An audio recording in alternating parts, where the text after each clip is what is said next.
There is no land called Nigeria. There is no language called Nigeria. There are no people called Nigerians. We are only deceiving ourselves. We are not Nigerians. Okay, where is Nigeria where is the land called Nigeria? What is the Nigerian language? We are nations that had been forced together to live in one pathetic country. So anybody who goes there today to say pray for Nigeria, that person is just deceiving himself, because the people who want to be that Nigeria had not sat down to agree if they want to be. Bẹ́ẹ̀ ni akí gbogbo wa lórí TikTok ẹ̀yin tẹ́ ń darapọ̀ ẹ bá wa share, ẹ bá wa like ẹ bẹ́ẹ̀ dẹ̀kẹ̀rí ẹ máa bá wa pín sí ìta. Elédùmarè lọ́jọ́ tòní kò ní fi gbogbo wa sílẹ̀. Ilé àtọ̀nà wa ò ní dàrú. Àtàwátàwá lórí YouTube náà gbogbo apátápátá la kí nínú ilé. Ẹ máa bá wa pín ètò yìí síta, ẹ máa bá wa like ètò yìí. Bẹ́ẹ̀ náà dẹ̀kẹ̀rẹ̀ ẹ máa bá wa fọwọ́ kan kẹ máa bá wa fi pín sí ìta. Ilé àtọ̀nà wa kò ní dàrú. Ǹjọ́ tí bí bá ń pọ̀nà ànígbàbẹ̀, ǹjọ́ tó máa ń fi ẹ̀jẹ̀ ènìyàn ṣe ètùtù ànígbàbẹ̀, ọmọ aráyé ò ní sọ ẹ̀kọ́ ìbànújẹ́ wọnú ilé wa. Gbogbo wa pátápátá la kí nínú ilé, gbogbo ẹ̀yin ìyá àtẹ̀yin bàbá, gbogbo yín pátápátá la kí nínú ilé. Ó yá, ẹ máa bá wa pín ètò yìí síta. Ọ̀rọ̀ wà ní èní, ọ̀rọ̀ wà fún indigenous Yorùbá people. Gbogbo indigenous ní àgbáyé, ọ̀rọ̀ wà fún wa ní alẹ́ òní láti sọ̀rọ̀ nípa ẹ̀.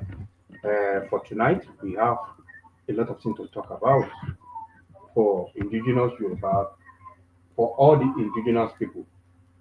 We have a lot of things to talk about for all the indigenous people. God bless you.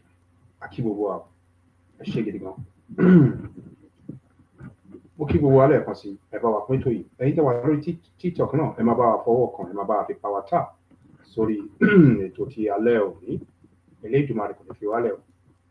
Tonight is going to be special day tonight. Please continue to tap your screen for us. Ẹ̀yin tẹ́ ẹ bá dẹ̀ tí join community wa, tẹ love art tó wà lókè yẹn, join community wa. Elédùmarè kò ní fi wálẹ̀. Ẹ ṣé gan. Oh yeah.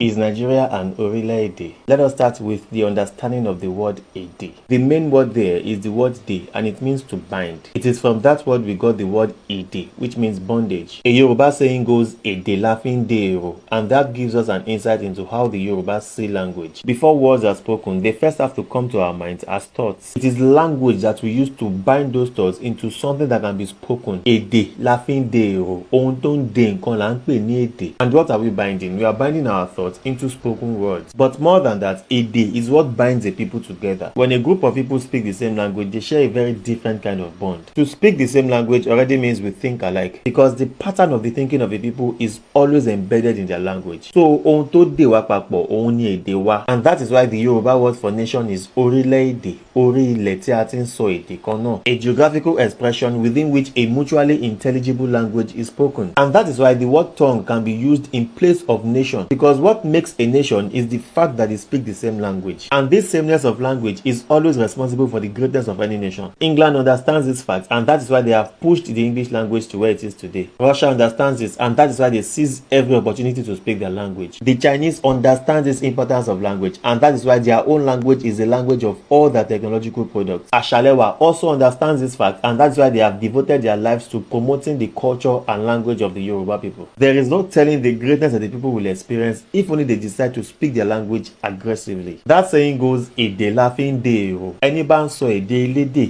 èrò elérò ni ó máa rò. Ẹni bá ń ro èrò elérò, ìṣe oníṣe ni ó máa ṣe. Ẹni bá ń ṣe ìṣe oníṣe, ìwà oníwà ni ó máa wù. Ẹni bá sì ń wo ìwà oníwà yóò jẹ́wọ́. Our ancestors came up with that because they understand the importance of speaking one's own language. As I have said earlier, a people's way of thinking is found in their language. Their culture, their concepts, their reasoning, everything about them can be found in their language. You can't be a proper Yoruba if you are not speaking the Yoruba language. So if you are watching this and you can't speak the Yoruba language, you've got to do something urgent about it. Ashalewa is an institute that teaches everything about being Yoruba. They teach the language, how to speak it and how to write it. They also teach the culture and the history of the people. You should take advantage of this for yourself or for your children, especially for those of you outside Nigeria. If you want more information about how they run their programs, please send a DM to this Instagram handle or contact this number on WhatsApp. Trust me, this is the decision you're going to be glad you made. Vashiri. bẹ́ẹ̀ ni orílẹ̀-èdè máa ń sọ èdè kan, àṣà kan, ìwà kan, gbogbo ẹ̀ ní ẹyọkan, everything ẹyọkan ni. Orílẹ̀-èdè ò ní èdè nínú ìlú, wọ́n máa kó oríṣiríṣi ìlú sínú ìlú kan, wọ́n máa pè wọ́n ní orílẹ̀-èdè. Ìyẹn ò ṣe é ṣe, àbí? We cannot put England, Spain, Germany, Italy, we put them into a one country and we start calling them one country. It's not going to happen. Definitely it's not going to happen. Definitely it's not going to happen. But tonight we're going to discuss about what is going on about indigenous people. And we are the Yoruba indigenous people. We are the Democratic Republic of the Yoruba. But everything is already announced from the United Nations. And we're going to hear something about it tonight. And most of us that were in tonight, we thank you. We appreciate every one of us that we should help us to tap the screen and help us to share the screen. God bless you all. We appreciate every one of you tonight. Okay, I'm by to you know. Gbogbo ọmọ Yorùbá, gbogbo ọmọ ìran ọmọ aládé, gbogbo ọmọ ìran Democratic Republic of the Yoruba. Elédùmarè, àṣẹ̀dá, adẹ́dá, kò ní fi gbogbo àsílẹ̀. Ojú tó ń wò wá, ojú yín ò ní fọ́. Etí tó ń gbọ́ wá, etí yín ò ní di. Gbogbo ọwọ́ tó ń pètò tó ń ṣí ètò yìí, ọwọ́ yín ẹ̀ ní fi gbé ọmọ sí. Lẹ́ẹ̀kan sí, a kí gbogbo wa o, ẹ máa bá wa bá ètò yìí ní ẹ ṣé gan.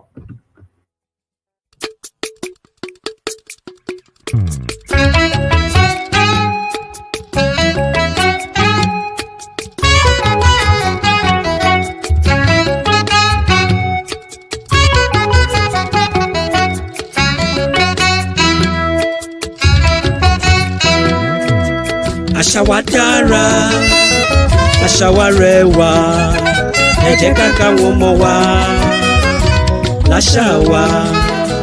Àṣà wa dára, àṣà wa rẹwà, ẹ jẹ́ ká káwọn ọmọ wa láṣà wa. Àṣà wa dára, àṣà wa rẹwà, ẹ jẹ́ ká káwọn ọmọ wa láṣà wa. Àṣà wa dára, àṣà wa rẹwà, ẹ jẹ́ ká káwọn ọmọ wa láṣà wa. Òrìṣà tẹ́nìyàn bá ń bọ̀ tí kò bá fi hàn ọmọdé, ó dájú pé òrìṣà yẹn kò ní pẹ́ rárá. Ọ̀làjú ló dé ló mú gbogbo dorí kodò, ẹ jẹ́ ká káwọn ọmọ wa láṣà wa. Òrìṣà tẹ́nìyàn bá ń bọ̀ ará tí kò bá fi hàn ọmọdé ó dájú pé òrìṣà yẹn kò ní pẹ́ rárá. Ọ̀làjú ló dé ló mọ ohun gbogbo dorí kodò, ẹ jẹ́ ká káwọn ọmọ wa àní láṣà wa. Àṣà wa dára, àṣà wa rẹwà, ẹ jẹ́ ká káwọn ọmọ wa láṣà wa. Àṣà wa dára, àṣà wa rẹwà, ẹ jẹ́ ká káwọn ọmọ wa láṣà wa. Èdè wa dùn láti sọ, bẹ́ẹ̀ ló rọrùn láti gbọ́. Ká ṣètọ́jú àlejò ńkọ́, lára àṣà wa tó dára ni. Ìdọ̀bálẹ̀ ní tọkùnrin wa, ìkúnlẹ̀ ní tóbìnrin, ẹ jẹ́ ká káwọn ọmọ wa láṣà wa. Èdè wa dùn láti sọ, bẹ́ẹ̀ ló rọrùn láti gbọ́. Ká ṣètọ́jú àlejò ńkọ́, lára àṣà wa tó dára ni.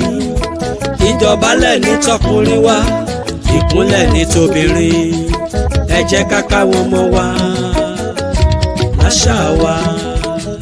Àṣà wa dára, ó dára, àṣà wa rẹwà, ó rẹwà gẹ́gẹ́, ẹ jẹ́ ká káwọn ọmọ wa, ẹ jẹ́ ká kọ́ ọmọ wa láṣà wa. Ká má fèdè lédè kòdè wa rẹ́ àṣà wa rẹwà, ẹ jẹ́ ká káwọn ọmọ wa, ẹ jẹ́ káwọn ọmọ wa láṣà wa.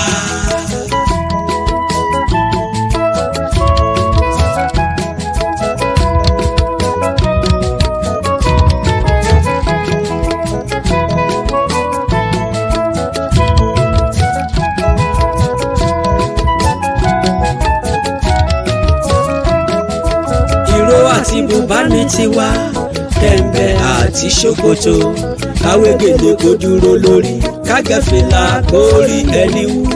Dàsíkí ń bẹ nínú aṣọ wa, àrán àtòfì ò fẹ́yìn o. Ẹ jẹ́ ká káwọn ọmọ wa láṣà wa. Ìró àti bùbá ní tiwa, kẹ̀m̀bẹ̀ àti ṣòkòtò, káwé gèlè kó dúró lórí, kágẹ́fìlà kó rí ẹni wú. Dàsíkí ń bẹ nínú aṣọ wa, àrán àtòfì ò fẹ́yìn o. Ẹ jẹ́ ká káwọn ọmọ wa láṣà wa. Àṣà wa dára, àṣà wa rẹwà, ẹ jẹ́ ká káwọn ọmọ wa láṣà wa. Àṣà wa dára, àṣà wa rẹwà, ẹ jẹ́ ká káwọn ọmọ wa láṣà wa. Ká sùn rárá ká kéwì ńkọ́, ṣebí lára àṣà wa ni. Ìjálá ẹkún ìyàwó ńkọ́, lára àṣà wa tó dára ni. Ijó wa ṣáá ní bàtà o, ọlọ́jọ̀ àtàgídìgbò, ẹ jẹ́ ká káwọn ọmọ wa láṣà wa. Ká sùn rárá ká kéwì ńkọ́, ṣebí lára àṣà wa ni. Ìjálá ẹkún ìyàwó ńkọ́, lára àṣà wa tó dára ni. Ijó wa ṣáá ní bàtà o, ọlọ́jọ̀ àtàgídìgbò, ẹ jẹ́ ká káwọn ọmọ wa láṣà wa. Torí àṣà wa dára, àṣà wa rẹwà, ẹ jẹ́ ká káwọn ọmọ wa láṣà wa. Àṣà wa dára, àṣà wa rẹwà, ẹ jẹ́ ká káwọn ọmọ wa láṣà wa. Àṣà wa dára, àṣà wa rẹwà, ẹ jẹ́ ká káwọn ọmọ wa láṣà wa. Àṣà wa dára, àṣà wa rẹwà, ẹ jẹ́ ká káwọn ọmọ wa láṣà wa.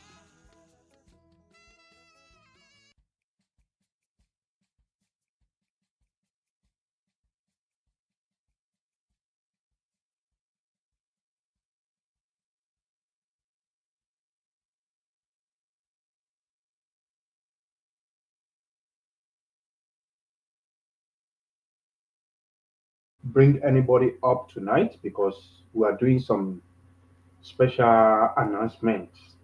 It's very, very important that we are doing tonight about the indigenous Yoruba people, about the indigenous people that is all over the world. That's what we are talking about tonight. That's why we are not ready to bring anybody up to the screen to interrupt whatever we are saying tonight. But we really appreciate every one of you that you are in what is it called? You are in TikTok. We really, really appreciate every one of you. Every one of you can be listening to us. Unless maybe if anybody is going to come up there, you are not going to say anything. You can stay on the screen. If anybody wants to give you anything, they can give you something from the screen there. But you are not going to say anything. You can just listen to us. That is what is going to happen tonight. But people on the YouTube, we appreciate every one of you. Aki gbogbo wa pátápátá nínú ilé, Elédùmarè àṣẹ̀dá àdẹ́dá kò ní fi gbogbo wa sílẹ̀. Ilé àtọ̀nà wa ò ní dàrú. Ojú ta fi wò, ojú wo ò ní fọ́, etí ta fi ń gbọ́, etí wo ò ní di. Gbogbo ọwọ́ tó ń pètò tó ń ṣí ètò yìí, ọwọ́ yín ẹ̀ mà ní fi gbé ọmọ sí. Aki gbogbo wa o. Àwa fi kíkì yìí, àwa fi kí màmá wa Mrs. Mudupeonitirimkoabiola Abiola, màmá wa tó ń ṣiṣẹ́ takuntakun tó ní pé kí ìran ọmọ YORUBA pé kó kúrò nínú oko ẹrú. At the moment, we are not more in Nigeria, but most of us we are not knowing that Nigeria is not a country, it's not a nation. To be honest with you guys, Nigeria is not a nation. At the same time, it's not a nation. It's not a country. It's not a nation. It's not a country. But just it's because of the agenda of the United Kingdom. That's exactly what is going on. And people are talking about the amalgamation of 2014. that everything is already expired. But for now, we are Democratic Republic of the Yoruba. We have already out from the Nigeria. We have already declared, we have reclaimed, we have do a lot, and by this time we are sovereign country out of Nigeria. But a lot of people on TikTok, most of them they didn't know exactly what is going on. Most of them they didn't know anything. They were just coming to the TikTok, trying to be going to TikTok to tap or to get gifts. That's what a lot of people know about what is going on in Nigeria. But Nigeria is not a country. At the same time, it's not a nation. That is what we are trying to be saying to you guys, that everybody should know that. We appreciate every one of you at the same time, and God bless you. Lórí YouTube, Aki gbogbo ilé àtọ̀nà wa ò ní dàrú, ojú ta fi ń wò ojú wa lẹ́ẹ̀kan sí kò ní fọ́. Bẹ́ẹ̀ náà ni mo kí bàbá wa lórí adélé, bàbá wa Mobolaji Akinola Omokore. What I mean by bàbá wa Mobolaji Omokore is our president of Ile Yoruba, Ile Democratic Republic of the Yoruba, which we have already out of Nigeria, but people doesn't know that. But at the same time, we salute our president, the president of Ile Yoruba. We salute you, sir. Lẹ́ẹ̀kan sí mo kí bàbá wa Black Lion bàbá Elédùmarè lọ́jọ́ tòní kò ní fi ilẹ̀ ilé àtọ̀nà yín ò ní dàrú, ojú tẹ fi ń wò wọ́n ojú yín kò ní fọ́, etí tẹ fi ń gbọ́ wọn etí yín ò ní di. Akíyín gan pẹ̀lú gbogbo iṣẹ́ tẹ̀ ń ṣe, iṣẹ́ takuntakun tẹ̀ ń ṣe, ilé àtọ̀nà yín kò ní dàrú, akíyín o. Bẹ́ẹ̀ náà ni a kí gbogbo àwọn tó ń ṣiṣẹ́ takuntakun lábẹ́lẹ̀. We greeting everyone that they have been doing a wonderful job about what is going on and how to come out from Nigeria. We appreciate every one of you, wherever you are right now. We greet you, we appreciate you. Ibi tí oníkálukú yín bá wà, ilé àtọ̀nà yín ò ní dàrú. A kí gbogbo yín o pátápátá, a kí gbogbo yín pátápátá nípa ẹ ṣé gidigidi wọn pẹ̀lú gbogbo iṣẹ́ tẹ̀ ń ṣe. Ẹ ṣé gan. Bẹ́ẹ̀ náà ni a kí gbogbo àwọn mídíà tó ń gbóhùn sórí afẹ́fẹ́. We greet all our media that they have been doing fantastic job. We greet every one of them. All of them, they were on YouTube. Most of them, they were not on TikTok. But we appreciate them. We have to appreciate them. We appreciate all your work, all your effort against your indigenous people. We appreciate every one of you. God bless you all. Lẹ́ẹ̀kan sí, mo kí àwọn tó tún ṣiṣẹ́ lábẹ́lẹ̀, àwọn ìyá wa tó ń ṣiṣẹ́ lábẹ́lẹ̀, the one that they bring their face out, the one that they are not bringing their face out. We appreciate every one of them. I'm going to call some name now. We greet every one of them. We Aki Iyawa Bibi Omo Yoruba, Aki Baba wa Orileede Ile, Aki Baba wa Mikibas, bẹ́ẹ̀ náà ni Atuki Iyawa Temije, àti Iyawa Baba wa Ola Clinic, àti Baba wa AY, Baba wa Moni, Baba AY, Baba wa Abe Omo Odua, Aki ilé àtọ̀nà yín ò ní dàrú. Àtàwọn tá a dárúkọ tí mo rántí orúkọ wọn, tí mo mọ̀ wọn bọ̀ tí mo rántí orúkọ wọn, gbogbo yín pátápátá la kí lórí ìrìn àjò yìí pé ilé àtọ̀nà yín ò ní dàrú. Ọwọ́ tẹ fi ń ṣe, ọwọ́ yín ò ní wọ, ojú tẹ fi ń ṣe, ojú yín ò ní fọ́. Gbogbo ọkàn, ẹ̀mí, gbogbo nǹkan tẹ fi ń ṣiṣẹ́ lórí ìrìn àjò yìí kò ní dàrú. Ẹ ṣé gan àkí gbogbo yín. Bẹ́ẹ̀ náà mo wá fi parí ẹ̀, mo wá fi kí bàbá wa Ades, bàbá Ades, àkí yín gan ilé àtọ̀nà yín ò ní dàrú. Gbogbo iṣẹ́ tẹ̀ ń ṣe pátápátá mi ìran ọmọ aládé rí. Wọ́n ní a máa kí yín ní gbogbo ìgbà nípa ẹ ṣé gan. Ẹ ṣé. God bless you, sir. We appreciate you. I thank you every one of you on YouTube once again, and I thank you every one of you on TikTok at the same time. God bless every one of us tonight. Okay, Katoma Losiwaju, let's continue, move on with our journey about what we want to say about tonight. We are talking about the United Nations, about the indigenous people, which is we, Democratic Republic of the Yoruba, we are indigenous people.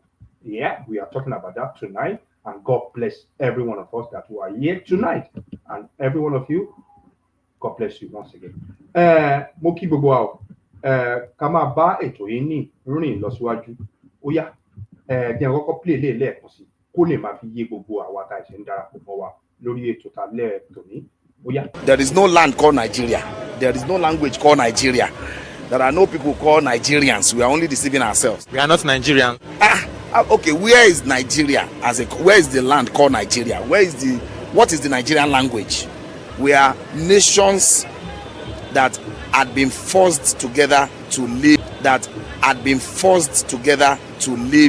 in one pathetic country.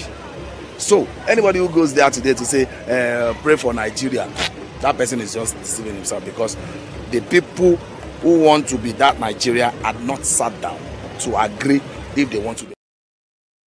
Yorùbá ló ní apá kan Benin Republic, Yorùbá ló ní apá kan Togo, Yorùbá ló ní apá kan Abidjan tó fi mọ́ etí kan ní ilẹ̀ Ghana tó jẹ́ pé Aláàfin tilẹ̀ Yorùbá ọba ìlú Ọ̀yọ́ ló ń darí tó sì ń pàṣẹ fún wọn. Ṣé ò gbàgbé ọ̀rọ̀ aṣòfin Bìrìtìkó ọ̀nà ló jìn ló jẹ́ kí n mú ní kéékèèké ní kúkúrú bí Yorùbá ti bọ́ sí oko ẹrú ìgbàlódé àwọn Bìrìtìkó lẹ́gbọ̀n pábánbárì nítorí ètò ìlànà ohun ẹ̀kọ́ ìmọ̀ àti ọ̀làjú tí Yorùbá ti ní kí àwọn òyìnbó tó dé ń kọ wọ́n lóminú wọ́n sì ti sọ wípé bí àwọn ṣe kán Yorùbá léegun ẹ̀yìn làwọn ń wá. Ẹ jẹ́ kí n sọ kíní kan kó yé eyín dáadáa gbogbo ọmọ Yorùbá. Àwọn Bìrìkó ti rí Yorùbá gẹ́gẹ́ bí ẹ̀dá tó lajú tó ní ìmọ̀ tó ní òye torí pé irú orílẹ̀-èdè bẹ́ẹ̀ yóò ṣòro láti jẹ gàba lé lórí. Ìdí nìyí tí wọ́n fi da Yorùbá pọ̀ pẹ̀lú Fúlàní àti Haúsá mọ́ Ìgbò. Àwọn 6 péré ni wọ́n ti ọwọ́ bọ ìwé àti ìṣepapọ̀ ọ̀hún. Ìlú Sùngẹ́rù tó wà ní ìpínlẹ̀ Niger lónìí ni ìjókòó náà ti wáyé torí pé ibẹ̀ ni àwọn òyìnbó Bìrìkó fi ṣe ibi àṣẹ ìjókòó wọn láti ọdún 1902 títí dé 1916. Àwọn 6 tí wọ́n ti ọwọ́ bọ ìwé àṣepọ̀ fún 100 ọdún náà nìyí léyìí tó jẹ́ pé àṣẹ ìtọwọ́pọ̀ náà fún wọn ní àǹfààní àti ṣepọ̀ fún 100 ọdún péré. Lẹ́yìn 100 ọdún orílẹ̀-èdè tó bá fẹ́ lè kọ ìbáṣepọ̀ pẹ̀lú Nàìjíríà. Ní èdè kúkúrú tí a kì í gbọ́n tó ẹni tí ń tan ni ìwé àdéhùn tí wọ́n tọwọ́ bọ̀ ìwé àdéhùn títa Nàìjíríà fún Bìrìtìkó ni o. Àwọn tí wọ́n jókòó lọ́dún náà nìyí His Imperial Majesty Ọládìgbòlù ọba Aláàfin tilẹ̀ Yorùbá tí wọ́n sọ di Aláàfin ìlú Ọ̀yọ́, His Royal Majesty Mataurera Isa King Mùsùlùmí Sultan of Sokoto Sakitoyi Àjàsá agbẹjọ́rò lòun, Usman Dam Majey tó padà wá di Emir àtìlú Kano òun lẹ́nìkẹ́ni tó wà lórí ìjókòó, His Royal Majesty R. Enshaw Obong tìlú Calabar, Shehu Ọ̀bọ̀rọ̀nú Alhaji Abubakar. Àwọn 18 ló wà lórí ìjókòó lọ́dún ọ̀hún, 6 tó jẹ́ ọmọ Nàìjíríà nù, àwọn 22 tó kù ọmọ Bìrìtìkó ni wọ́n. Bí ọmọ Yorùbá ṣe wọ inú oko ẹrú ìgbàlódé tí àwọn Bìrìtìkó lẹ́gbọ̀n ẹ ṣáà máa fi làákàyè bá mi bọ̀. Nígbà tí wọ́n so wá pọ̀ tán ní ọdún 1914 ní ọdún 1951 ní àwọn òyìnbó pín Nàìjíríà sí region 3, Western Region, Eastern Region, Northern Region. Àǹfààní dé fún ẹlẹ́yàmẹ̀yà láti ṣe ìjọba lórí ara wọn. Western Region ti àwọn ọmọ Yorùbá ni, Eastern Region ti àwọn Ìgbò ni, Northern Region ti àwọn Fúlàní Haúsá. Àsìkò kíkó wa yóò ṣe ìjọba ara wọn. Kíá ni àwọn ọmọ Fúlàní rọ́wọ́ inú ẹgbẹ́ MPC tí wọ́n sì ṣe àtìlẹ́yìn fún ẹgbẹ́ wọn. Ọ̀rọ̀ kò rújú fún Eastern Region rárá. Gbọ̀ngbọ̀n ni àwọn Ìgbò dúró ti ara wọn nínú ẹgbẹ́ wọn. Tí ọmọ aládé ọmọ káàrọ̀ òjíire nìkan ló jọni lójú púpọ̀. Àwọn ọmọ Yorùbá bí Adéníran Ògúnsànyà ti ìlú Ìkòròdú, Adélabú Adégòkè Pẹ̀ǹkẹ̀lẹ̀ Mẹ́sì àti àwọn aláìro àtúbọ̀tán tí wọ́n bá Azikiwe lọ fún fẹ́ kí Azikiwe tó ti lérí léka pé Ìgbò ni yóò máa ṣe olórí fún Nàìjíríà. Wọ́n fẹ́ kí Azikiwe wá jẹ́ premier fún Western Region. Wọ́n fẹ́ kí ọmọ Ìgbò wá bá wa ṣe olórí ìjọba Western Region. Ọ̀pẹ̀rẹ̀gun orí ìrókò ojú ọ̀dẹ dá. Chief Ọbáfẹ́mi Jeremiah Awólọ́wọ̀ ọkọ̀ dídé olú pẹ̀lú gbogbo ọmọ ẹgbẹ́ AG bá pètèpèrò ara wọn pọ̀. Wọ́n bá sopọ̀ pẹ̀lú Ìbàdàn People's Party láti lè fi ẹ̀yìn àwọn tí kò fẹ́ kí Yorùbá gbérí lélẹ̀. Ní January 1952 ẹgbẹ́ Action Group ló ní ọmọ ẹgbẹ́ tó pọ̀ jùlọ nínú ilé ìgbìmọ̀ aṣòfin. Awólọ́wọ̀ ni olórí ẹgbẹ́. Ikú Bọ̀dé Thomas ló sì fún Akíntọ́lá ní àǹfààní àti jẹ igbákejì Awólọ́wọ̀. Ẹgbẹ́ tó sì ní ọmọ ẹgbẹ́ tó pọ̀ jùlọ nínú ilé ìgbìmọ̀ aṣòfin yóò jẹ́ olórí ìjọba bí Chief Ọbáfẹ́mi Jeremiah Awólọ́wọ̀ ṣe di olórí ìjọba Western Region ẹ ti gbọ́ yìí. Ogun àìníṣọ̀kan tí ń ja Yorùbá ọjọ́ ti pẹ́ kó ṣẹ̀ṣẹ̀ bẹ̀rẹ̀. Ṣùgbọ́n mo fi ẹnu àṣẹ wípé ó ti dópin. Gẹ́rẹ́ tí Awólọ́wọ̀ gba ọ̀pá àṣẹ olórí ìṣèjọba ní gbogbo nǹkan ti yí padà sí rere fún ọmọ Yorùbá. Èyí ni àwọn nǹkan ribiribi àní gudugudu 7 àti yàyà 6 tí ìjọba Awólọ́wọ̀ ṣe.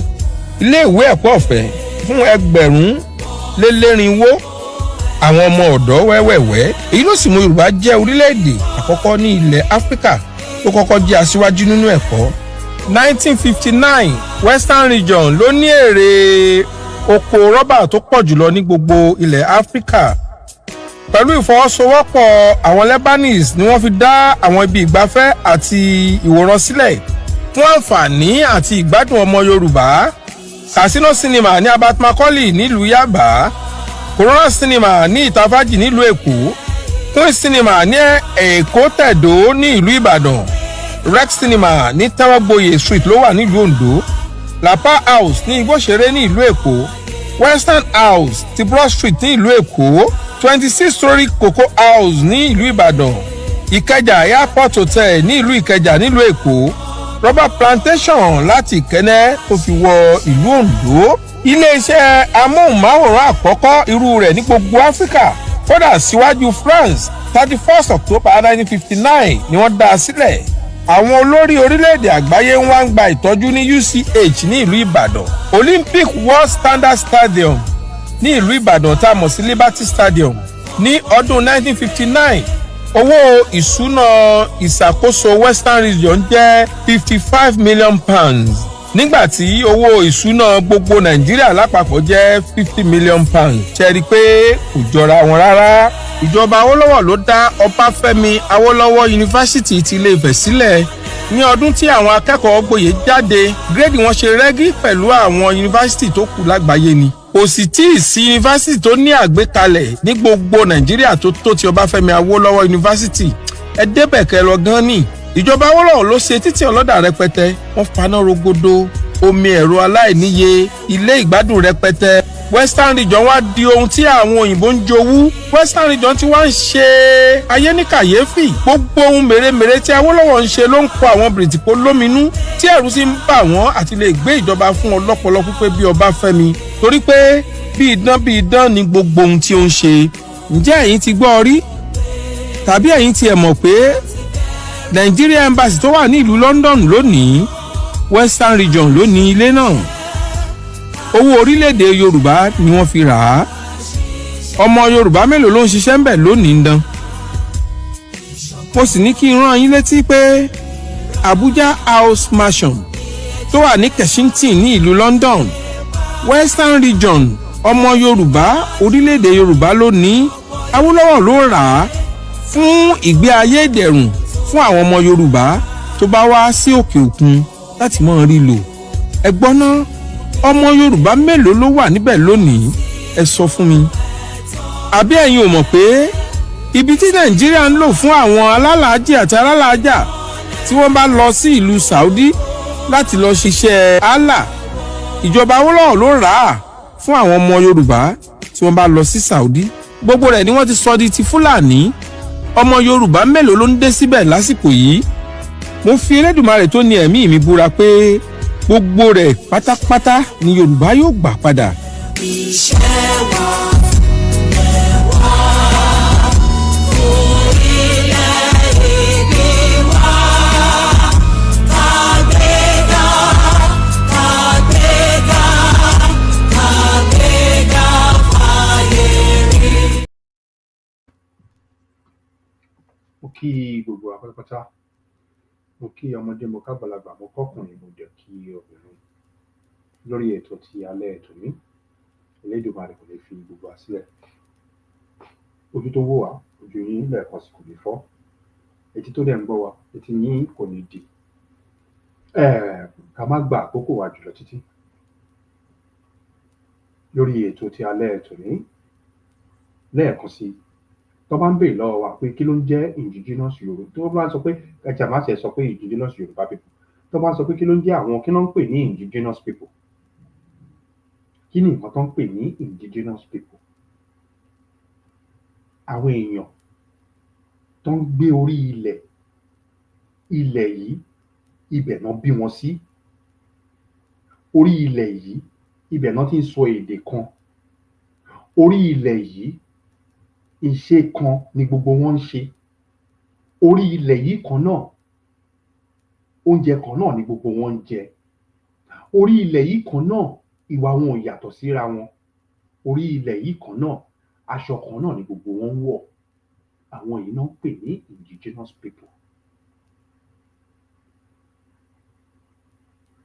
Àbí kò yé wa? What are they calling indigenous people? Indigenous people means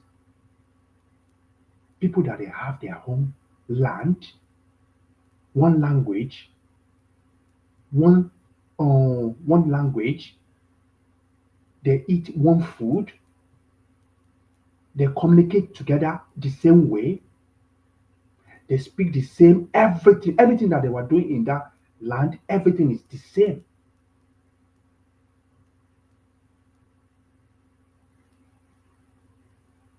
Àwọn náà pè ní one indigenous people. Tó bá wá ń sọ pé fún wa ní pé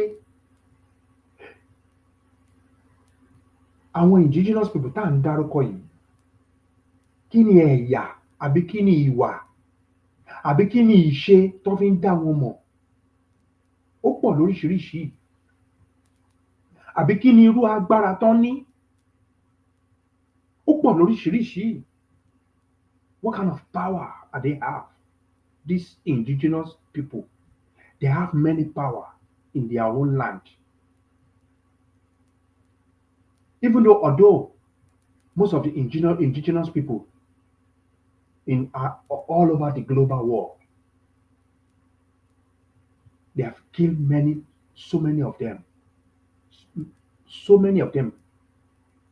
but they still respect them. They have to respect them.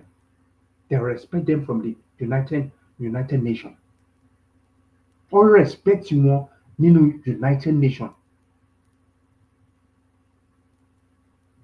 As long they are calling them indigenous people. As long it doesn't matter how many of them, how many are they left that they were speaking the same language. And at the same time, you cannot take indigenous people land. You can't. You can't just come from another country, you're calling yourself as indigenous. It doesn't work that way. It doesn't work that way. Kò ń ṣiṣẹ́ báyẹn. Kò ń work báyẹn. Kò lè work rárá ni. Àwọn ènìyàn tó ń pè ní indigenous people, àwọn tó bí sórí ilẹ̀ yẹn. Àwọn tó bí sórí ilẹ̀ yẹn gangan, we call them indigenous people. Ṣé wá wo category táwa wá fọ́ọ̀lù sí? Category kan tá fọ́ọ̀lù sí òun ni indigenous people. Tá ń pariwo pé indigenous Yoruba people.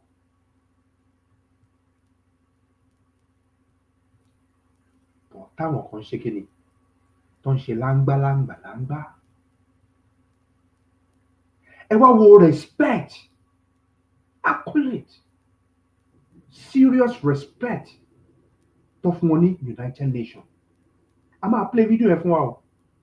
Mo ká tó play video yẹn láti kọ́kọ́ sọ̀rọ̀. Ẹ wo tán ṣe gbé wọn, tán ṣe pọ́n wọn lé. You kind of see the way they present them inside United Nations.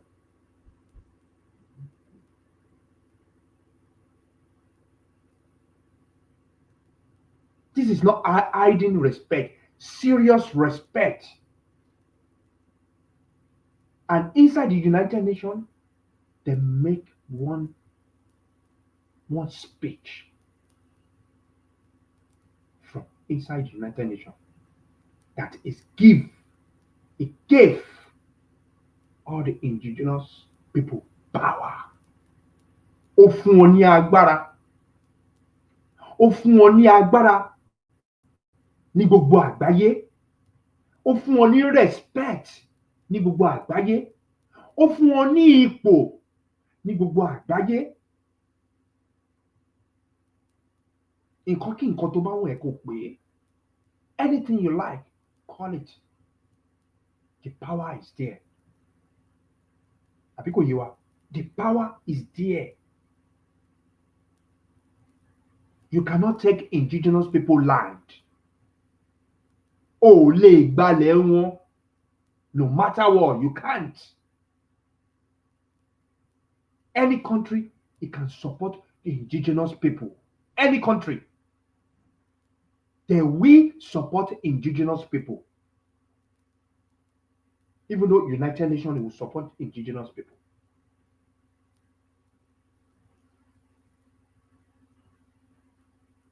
When anybody tell you that, oh, we can take indigenous people land, tell them the person is talking rubbish. They might be doing it before. You know, they might be doing that kind of things before, but not now. No more again. Things have changed. Nǹkan ti yàtọ̀. Àbí ẹ̀gbádùn mi tó, nǹkan ti change. Things have changed.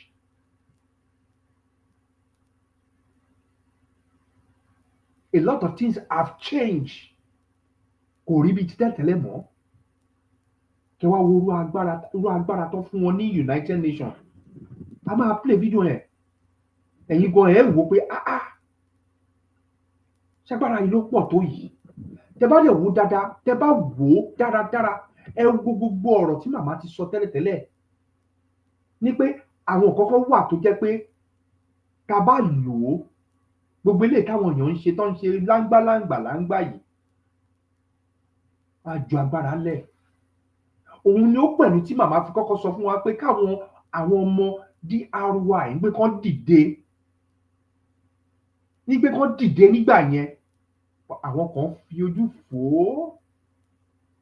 Ní pé Nàìjíríà tó ń ṣe country tó ń ṣe nation, tó bá pa àwọn, wọ́n máa pa àwọn gbé ni. Tó jẹ́ pé àwọn náà dẹ̀ mọ̀ pé offense burúkú ni, commit burúkú ni. Because ìlú tẹ̀yìn dúró lé lórí is not a nation, it's not a country. But still yet, most of the people on TikTok, they don't even know. Because most of them come there to come and power tap, to come and get gifts, things like that.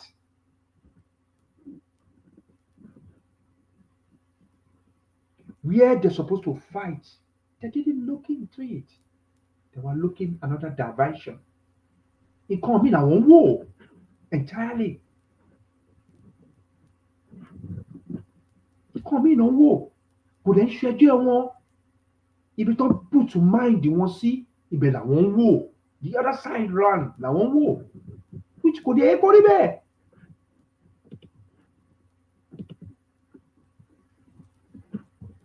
Àbí kò yé wa? Kò yẹ kó rí bẹ́ẹ̀. Òun la fi sọ fún wa ní pé tá a bá ń pariwo indigenous Yoruba people, indigenous Yoruba people, àwọn kan á rò pé kí làwọn lè sọ, what is indigenous Yoruba people? Some people they don't even know the meaning of indigenous Yoruba people. Àwọn kò tiẹ̀ mọ agbára ta ní. Nísìnyí bí àtàwọn kan bá rí fídíò UN, àmọ̀rú agbára, àmọ̀rú agbára ta ní, àmọ̀rú power tó wà fún àwọn indigenous people tó lè jẹ́ pé àjẹ́ ẹ̀kan nínú wọn. Ẹ máa gbọ́ lẹ́nu UN ni, ẹ máa gbọ́ látẹnu wọn. Kò ń ṣe pé àlá make announcement yẹn, àti ibẹ̀ náà ti make ẹ̀ fún ara wọn. Kẹworú agbára tó fún wọn, kẹworú ipò tó fún wọn, ẹworú ipò tó wà nínú United Nations, ẹ rí. Àwa kan ti lè rí fídíò yẹn kó jẹ́ pé àwa kan á rí, a máa fojú fò dànù pé because àwọn èèyàn kan máa ń rí fídíò bẹ́ẹ̀, wọ́n máa fojú fò dànù. Because why? Because they don't know the useful or more useful video tó rí. Because they are always thinking negative. They have never think positive in their life. Think positively, negative no man think. Since ìgbà tó ti bí wọn, negative no man think. Think positively. That's why tó bá sọ positive àwọn èèyàn mi ò ń tẹ̀lé rárá. They don't want to listen to it. But tó bá parọ́ fún wọn, tó bá sọ negative things fún wọn, they believe on it. Seriously.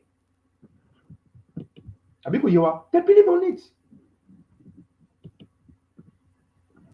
Òun la fi ń pe gbogbo ìran wa ní pé gbogbo iṣẹ́ tí iṣẹ́ biribiri iṣẹ́ gidigidi tí màmá ti ṣe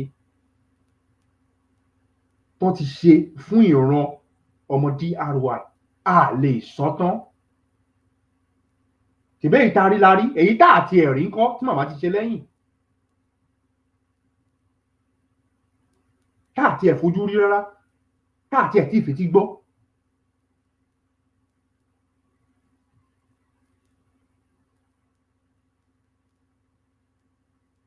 tèmi náà wá sọ fún wa pé agbára kan wà nínú indigenous Yorùbá people tá a máa ń pè àwa kan máa wò ó pé agbára wo ló wà nínú indigenous Yorùbá people kan sẹ because àwọn èèyàn kan máa kọ jókòó gbà máa kọ kí agbára wo ló wà nínú indigenous people what are they talking about? kí ló mean by indigenous people? what the hell is going on? What is indigenous people? wọ́n á máa fi wọ́n wá lálẹ́ yìí a máa fi wọ́n wá nǹkan tó ń jẹ́ indigenous people tó dẹ̀ jẹ́ pé àwa ọmọ Yorùbá a jẹ́ indigenous people. bẹ́ẹ̀ ni mo sọ fún yín àwa tó bá ti yé lórí TikTok ẹ jẹ́ kó máa yé wa báyìí indigenous Yorùbá people ni wá à ń ṣe Nàìjíríà bọ́ a gbé ètò kan wá lánàá àwọn kan sá àwọn kan tiẹ̀ lè pè wọlé àwọn kan tiẹ̀ lè join wa lórí TikTok lánàá à ń bèèrè lọ́wọ́ wọn pé kí ni language Nigeria? Is Nigeria have a language? kò sí anybody tó lè wọlé everybody sá ni lórí TikTok lánàá lórí ètò tá a ṣe lánàá nínú TikTok tá a ṣe lánàá ọ̀rọ̀ tá a sọ pa nìyẹn. What is the language of Nigeria? Kí ni language in Nigeria? Everybody run.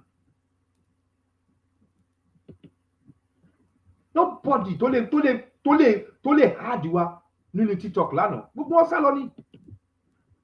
bọ́ tá a pé a wá síbí báyìí mo wá sọ fún wa ní pé oh Nigeria is a country ó yẹ máa wọlé mo máa fún yín ní coins ẹ máa rí wọn tó máa ṣù bí yànmùyánmú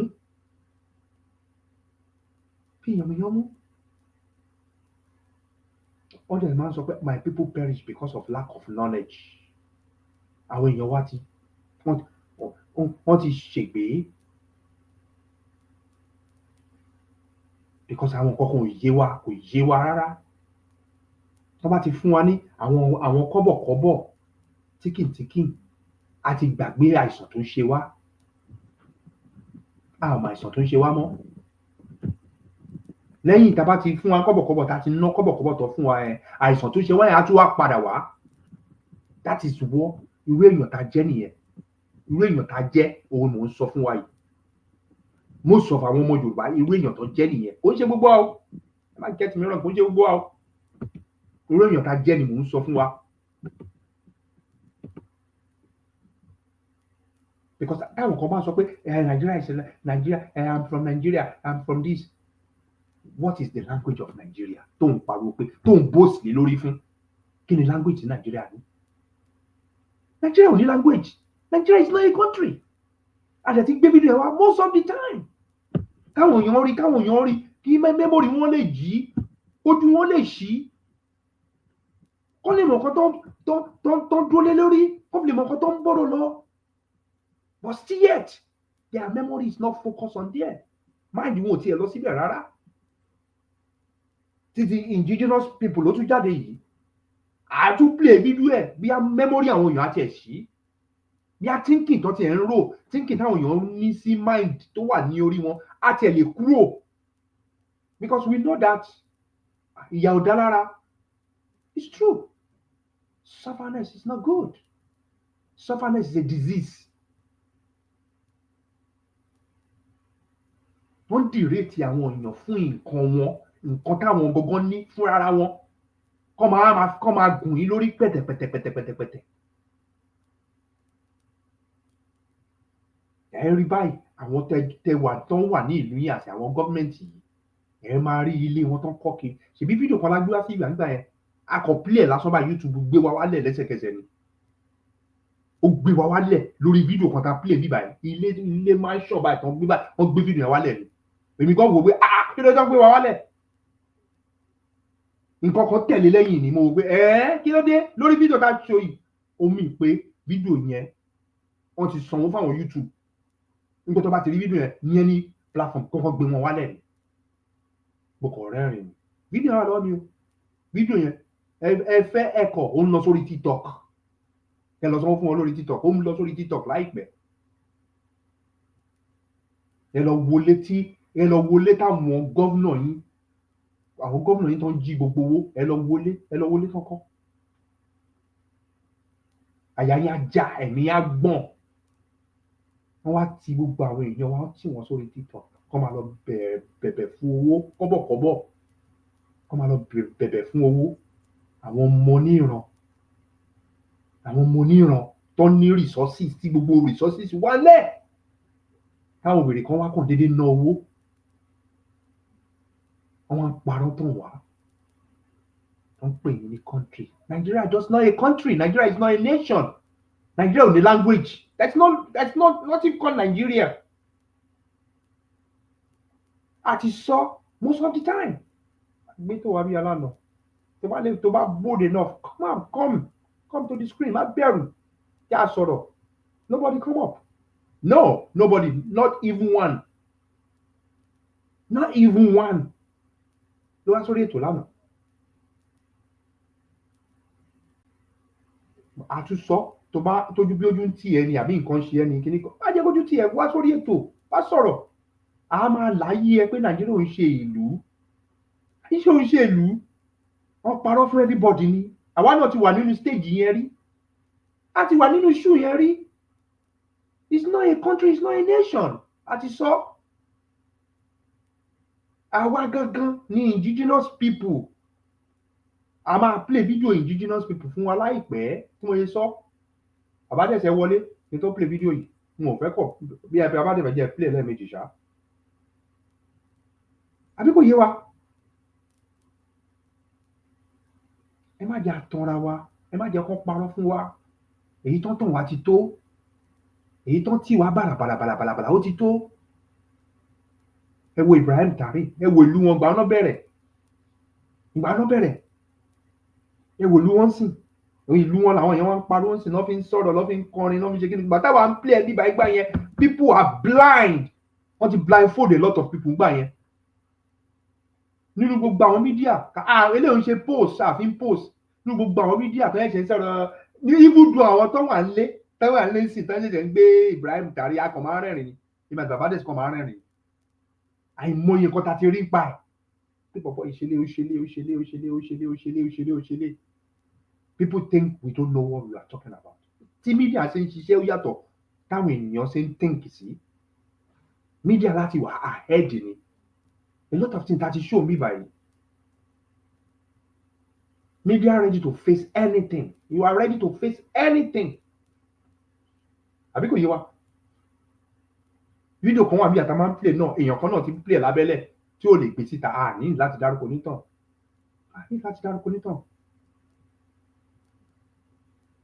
kó fi educate àwọn èèyàn ní pé Nàìjíríà ń ṣe orílẹ̀-èdè it's true kọ́ má brainwash àwọn èèyàn mọ́ Nigeria is not a country it's not a nation what is the language of Nigeria if anybody know it tell me put it on comment the language of Nigeria put it there type ẹ̀ síta kọ́pọ̀ síbẹ̀ kí language Nigeria does not have any language it means Nigeria is not a nation then Yoruba is a nation Igbo is a nation Hausa is a nation because èdè la fi mọ orílẹ̀-èdè if you don't know it's better you know it now èdè téèyàn sọ lẹ́nu òun la fi mọ orílẹ̀-èdè òun la fi mọ nation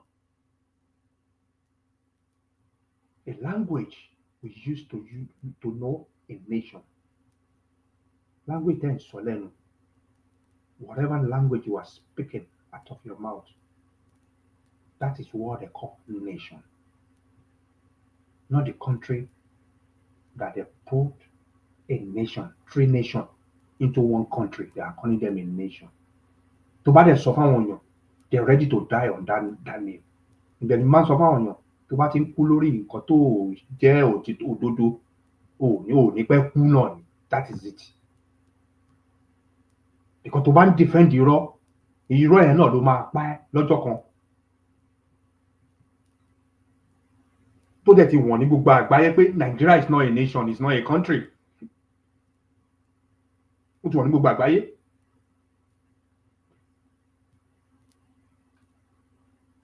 Òun la fi ń sọ fún gbogbo wa, gbogbo àwọn èèyàn wa pátápátá, ẹ jẹ́ á ṣí brain wa, ẹ jẹ́ á mọ̀ nǹkan tá à ń ṣe. Ẹ má jẹ́ kó parọ́ tán wá. Tá bá ń parọ́ pé indigenous, we are the indigenous people. We are the indigenous Yoruba people.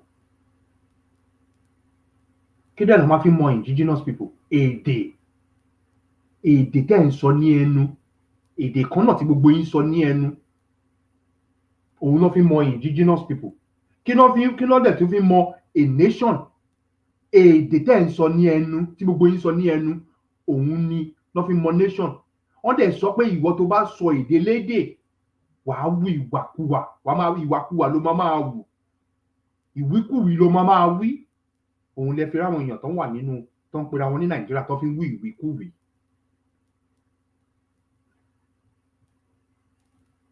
Àbí kò yé wa? Ẹ jẹ́ bára wa sọ èyí tó ń jẹ́ òtítọ́.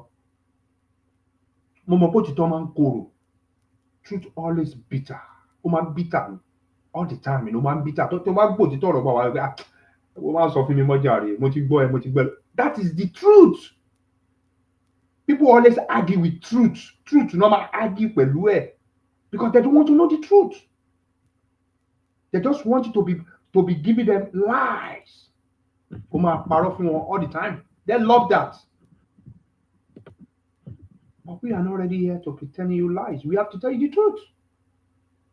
Aláti sọ òtítọ́ ọ̀rọ̀ fún ẹ. Aláti jẹ́ kó understand kó tó ń go on. Wọ́n ní pé ìwọ mọ òtítọ́ sì sọ ẹ́ di òmìnira. Òmìnira rí kan náà ni gbogbo wa ń jà fún. Who is ready to get this òmìnira? Àwọn indigenous people. Àwọn tó hàn fẹ́ ready láti gba òmìnira, àwọn náà ń pera wọn ní wọ́n Nàìjíríà. It's a different shade. Ó wà different shade ni.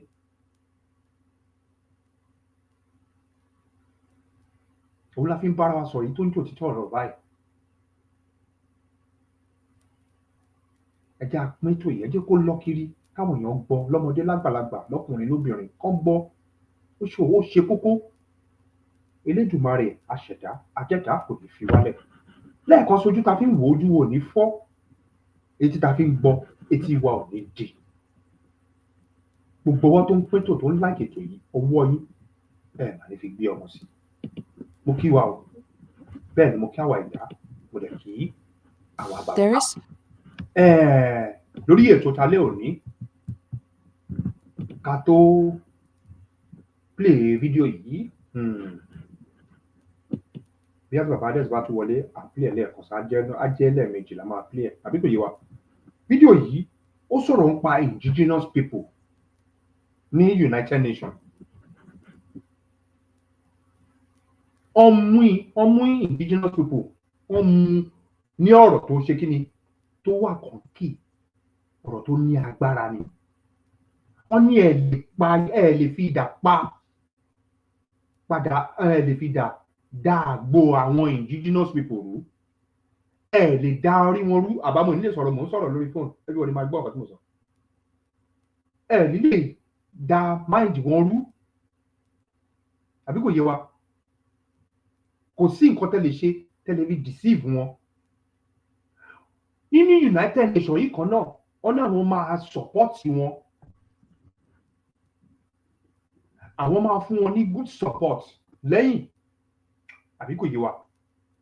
Ó ti yé mi, ẹ má bínú. Àwọn máa fún wọn ní good support lẹ́yìn. Ó ti yé mi bàbá, nǹkan tẹ́ ń ṣe sọ ti yé mi. Wọ́n náà máa fún wọn ní good support lẹ́yìn. Àbí kò yé wa? Serious support. Wọ́n náà máa ṣe kí ni? Àwọn máa fún wọn. Ó yẹ wá sọ fún mi o. Gbogbo ẹ̀yin ọmọ ìran Democratic Republic of the Yorùbá. Gbogbo ẹ̀yin ọmọ YORUBA, gbogbo ẹ̀yin ọmọ indigenous Yoruba people. Ó yẹ wá máa sọ fún mi. Ṣé ẹ̀ ń rí iṣẹ́ tí màmá ṣe pé màmá wa alárùbáríkà màmá dídì parí iṣẹ́ yìí wọ́n parí iṣẹ́ yìí tán pátápátá láyìí má kù ìkankan sẹ́yìn náà ríru agbára tí indigenous people ní United Nations a máa gbọ́ fídíò yìí tí bàbá dẹ̀ tó wọlé táwọn bá tó wọlé àtúnplẹ̀ lẹ́ẹ̀kan sí sódà á lè jẹ́ ẹ̀ẹ̀mejìlá plẹ̀ ní alẹ́ òní àbí kò yé wa tẹ̀lé pé ilé àtọ̀nà wa kò ní dàrú ojú ta fi ń wò ó lẹ́ẹ̀kan sí ojú wo ò ní fọ́ etí ta fi ń gbọ́ etí wa ò ní dì ọwọ́ ta fi ń pétò ta fi ń ṣí ètò yìí ọwọ́ wa àmà ní fi gbé ọmọ sí mo kí gbogbo wa o mo kí àwa ìyá bẹ́ẹ̀ náà ni mo kí àwa bàbá nínú ilé ní pé a kú iṣẹ́ takuntakun àwa tá a ṣiṣẹ́ takuntakun gbogbo wa ni mo kí àwa tá a tún sì máa padà láti lọ ṣiṣẹ́ yìí gbogbo wa náà mo tún sì kí nípa ẹ̀ṣẹ́ gidi gan ní pé ẹ máa ṣiṣẹ́ níṣó ẹ má ṣe kíni ẹ má ṣe bójú wẹ̀yìn mo fẹ́ jẹ́ agbọ́rọ̀ tí arábìnrin yìí sọ but from this video YouTube we have no copyright. We have the right to play this video for all the indigenous people because we are one of the indigenous people around the global world. We are the Democratic Republic of the Yoruba as indigenous Yoruba people. We have to use this video to educate all our people all over the global. That's why you are using this video. At the same time, any video that we play tonight, we have no copyright on it. We give whatever this video come out from, we give them credits on this video. We appreciate you and God bless you. Ẹ̀yin tá wà lórí TikTok, ẹ farabalẹ̀ kẹ́ gbọ́ nǹkan tó ń jẹ́ indigenous people. Kẹ́ fi lè mọrú agbára tẹ́ ní. Kẹ́ fi lè mọrú agbára tí ìran wa ta ní lórí ilẹ̀ wa.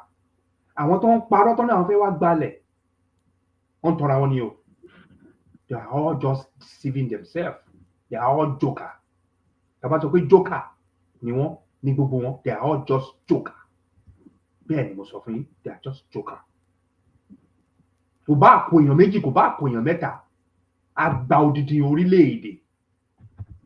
Bẹ́ẹ̀ ni mo sọ fún yín. Àgbà kí ni mo sọ fún yín? Àgbà gbogbo odidi orílẹ̀-èdè, gbogbo ilẹ̀ tó jẹ́ pé èdè yẹn náà sọ ń bẹ̀. Àgbà gbogbo ẹ̀. Àgbà gbogbo ẹ̀ pátápátá. Nǹkan tí ò yé wa a máa fi yé wa ní alẹ́ òní. Gbogbo ọ̀rọ̀ tó wá sọ yìí àti United Nations ló ti jáde. Ẹ farabalẹ̀ kájọ gbọ́ ọ̀rọ̀ yìí, ọ̀rọ̀ tó ṣe pàtàkì, tó ṣe kókó, tó ń ṣìyàn ní ọpọlọ, tó ń ṣìyàn ní làákàyè. Tí bá jẹ́ pé làákàyè tí ó ti ń lọlẹ̀ tẹ́lẹ̀tẹ́lẹ̀, eléyìí á ṣí. Wàá lè mọrú agbára tó ní. Wàá lè mọ̀ pé èdè tó ń sọ lé ẹnu, èdè tí gbogbo yín jọ ń sọ ní ẹnu, èdè tó ní agbára ni ní United Nations. Elédùmarè lẹ́ẹ̀kan sí kò ní fi ilé àtùnú wálẹ̀. Ẹ jẹ́ àjọ gbọ́ ọ̀rọ̀ yìí, ọ̀rọ̀ tó ṣe pàtàkì, tó ṣe kókó ni. Elédùmarè kò ní fi gbogbo wálẹ̀ o. Kí bàbá dẹ̀ tó wọlé, ìjà àwọn kan gbọ́ fídíò yìí lẹ́ẹ̀kan. Táwọn bá tún wá sọ̀rọ̀, àtúgbà sí lẹ́ẹ̀kan sí. Elédùmarè á wà pẹ̀lú wa. Mo kí wa o. Ẹ jẹ́ àjọ gbọ́ fídíò yìí pàápàá. Àwọn tó fún wọn gbóhùn sókè. Basically no negotiation that is not relevant for indigenous peoples.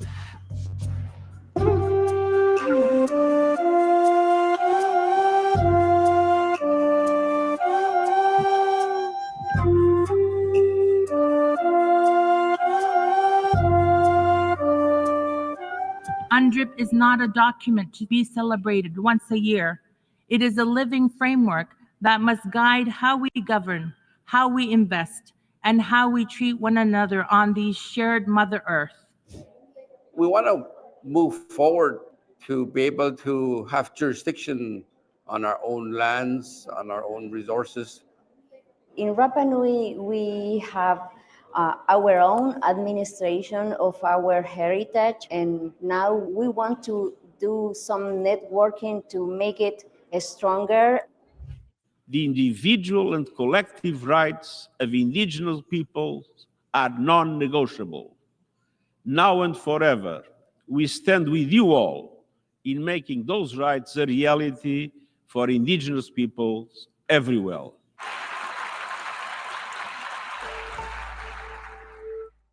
ṣé gbogbo wa ti gbọ́ ilé àtọ̀nà wa ò ní dàrú kí ni ẹ gbọ́ lẹ́nu ẹ̀ everywhere gbogbo ẹ̀yin tẹ́ bá jẹ́ indigenous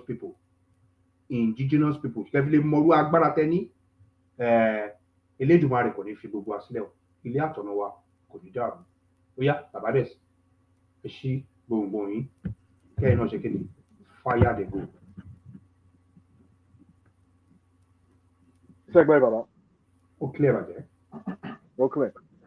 Ẹ kú òun ẹ kúṣẹ́ ìrùn kò tún wọn kò ní rẹwà.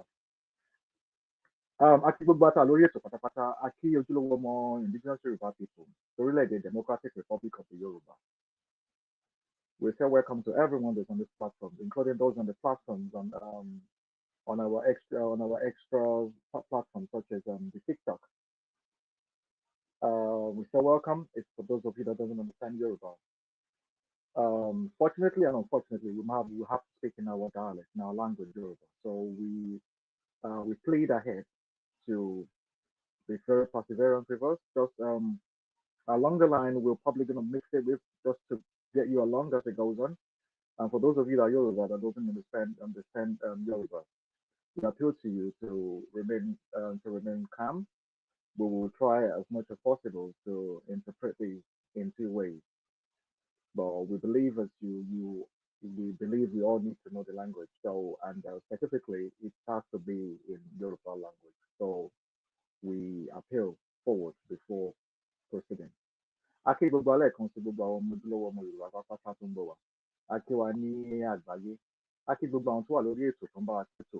Àwọn bàbá wa, àwọn màmá wa, àwọn ìyá wa, àwọn àǹtí wa, ń kú wa gbogbo apátápátá. Àwọn tí ò kí ń ṣọmọ àlè ìran. Àwọn akẹ́kọ̀ọ́jú ìran. Àwọn ìran tó yẹ pé wọ́n má ṣe kò tó láti dìde fún ohun tó jẹ́ ẹ̀tọ́ wọn. Àwọn ìran tó mọ̀ pé kán fi tipátipá gba ohun ìní lọ́wọ́ ẹni. Ẹ̀tọ́ ìran yẹn ni pé kí ni kán dìde láti gba ẹ̀tọ́ wọn padà.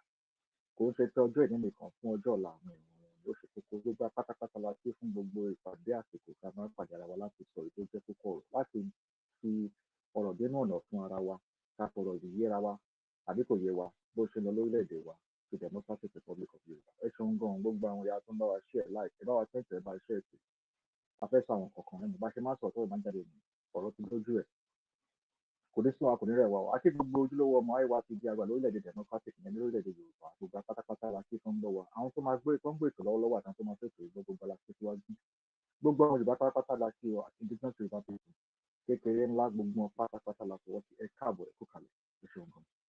Adúpẹ́ lọ́wọ́ gbogbo àwọn sọ̀rọ̀sọ̀rọ̀ mídíà wa pátápátá àwọn tó ń gbọ́rùn síta tó ń bá wa sọ̀rọ̀ àtàwọn tó ń pín ètò káàkiri àwọn tó ń share information àti ní ẹkùṣẹ́ takuntakun pátápátá kò ní sún wa Ọlágbélédùmarè àjọṣe wa ọ̀dẹ̀ níbàjẹ́ ọjọ́ ọ̀la ọmọ Yorùbá kò ní bàjẹ́ foundation tí gbogbo wa ní ó ṣe kókó lásìkò tàbí lọ́bù pé ó gbọ́dọ̀ dúró lórí òótọ́ Lágbélédùmarè òótọ́ á wà ní sàkánì wa òótọ́ á mú òótọ́ tó bò táwọn èèyàn ò rí á mú jáde torí kò sí bí wọ́n ṣe máa lọ fógún ọdún ọjọ́ kan lóòótọ́ á dé bá ẹni tó bá lóòótọ́ lọ́wọ́ kò kí ń gbìyànjú láti máa sọ pé mo lóòótọ́ kò tọ́ sí kò ní make sense because tára ẹ̀ pé wọ́n á jù pẹ̀lú àwọn tó rí wọn pé but ibi tó òótọ́ bá dúró sí ibi tí wọ́n bá dúró sí tó ti ń ṣe dáradára òótọ́ máa dé bá níbẹ̀ á wá fi hàn pé mo jù ẹ lọ́fẹ̀ ibi tó òótọ́ bá wà irọ́ ò lè dúró síbẹ̀ irọ́ tó òótọ́ bá ti dé náà ní irọ́ parẹ́ kò sí nǹkan kan tó rọ́ mọ́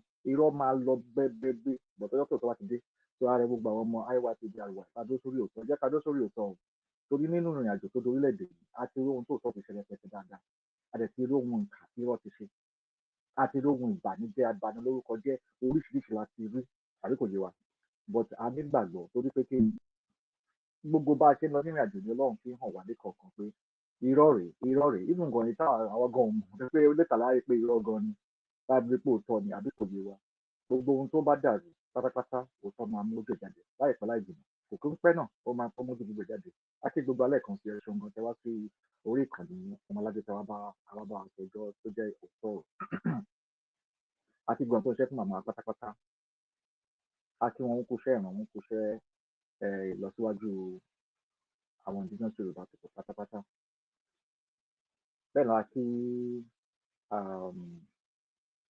àwọn adélé wa pátápátá lọ́kùnrin lóbìnrin lọ́mọdé lágbà. A kí olórí adélé wa bàbá wa aṣojú orílẹ̀-èdè Democratic Republic of Yorùbá ààrẹ wa Mobọ́lájí Ọmọkọrẹ́.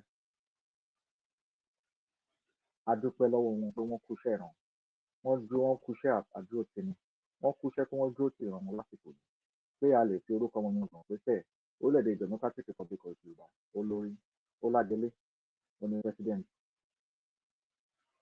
A wá dúpẹ́ lọ́wọ́ Olódùmarè fún ọjọ́ òní fún oore fún àǹfààní fún ìmọ̀ fún òye ìlọsíwájú àti ohun tó bò tó Olódùmarè ń jẹ́ kó máa yé wa àti tó sì yé wa tó ń bọ̀ a dúpẹ́ síwájú. A wá dúpẹ́ lọ́wọ́ Olódùmarè fún ojú Olódùmarè màmá wa mrsmudupeonitirimkoabiola aṣojú gbogbo ọmọ Yorùbá ní gbogbo àgbáyé pátápátá adarí gbogbo ọmọ Yorùbá ní gbogbo àgbáyé pátápátá. The leadership of Mrs. Modupeonitirimkoabiola is well recognized and well respected.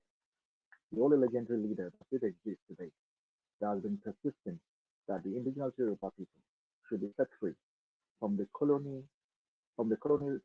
colony down to the colonial arrangement that is today called Nigeria. That has judiciously removed ourselves from the colonial arrangement that was being set upon the people, the indigenous Yoruba people. She has shown the goals of leadership. She has front with all determination.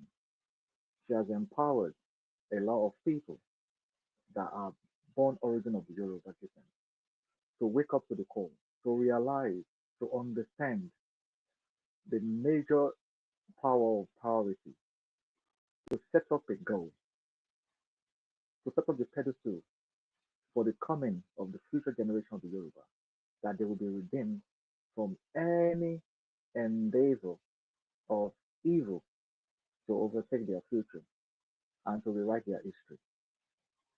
This is our leadership, Mrs. Modupeonitirimkoabiola, known, recognized as MOA. Okay, Mama.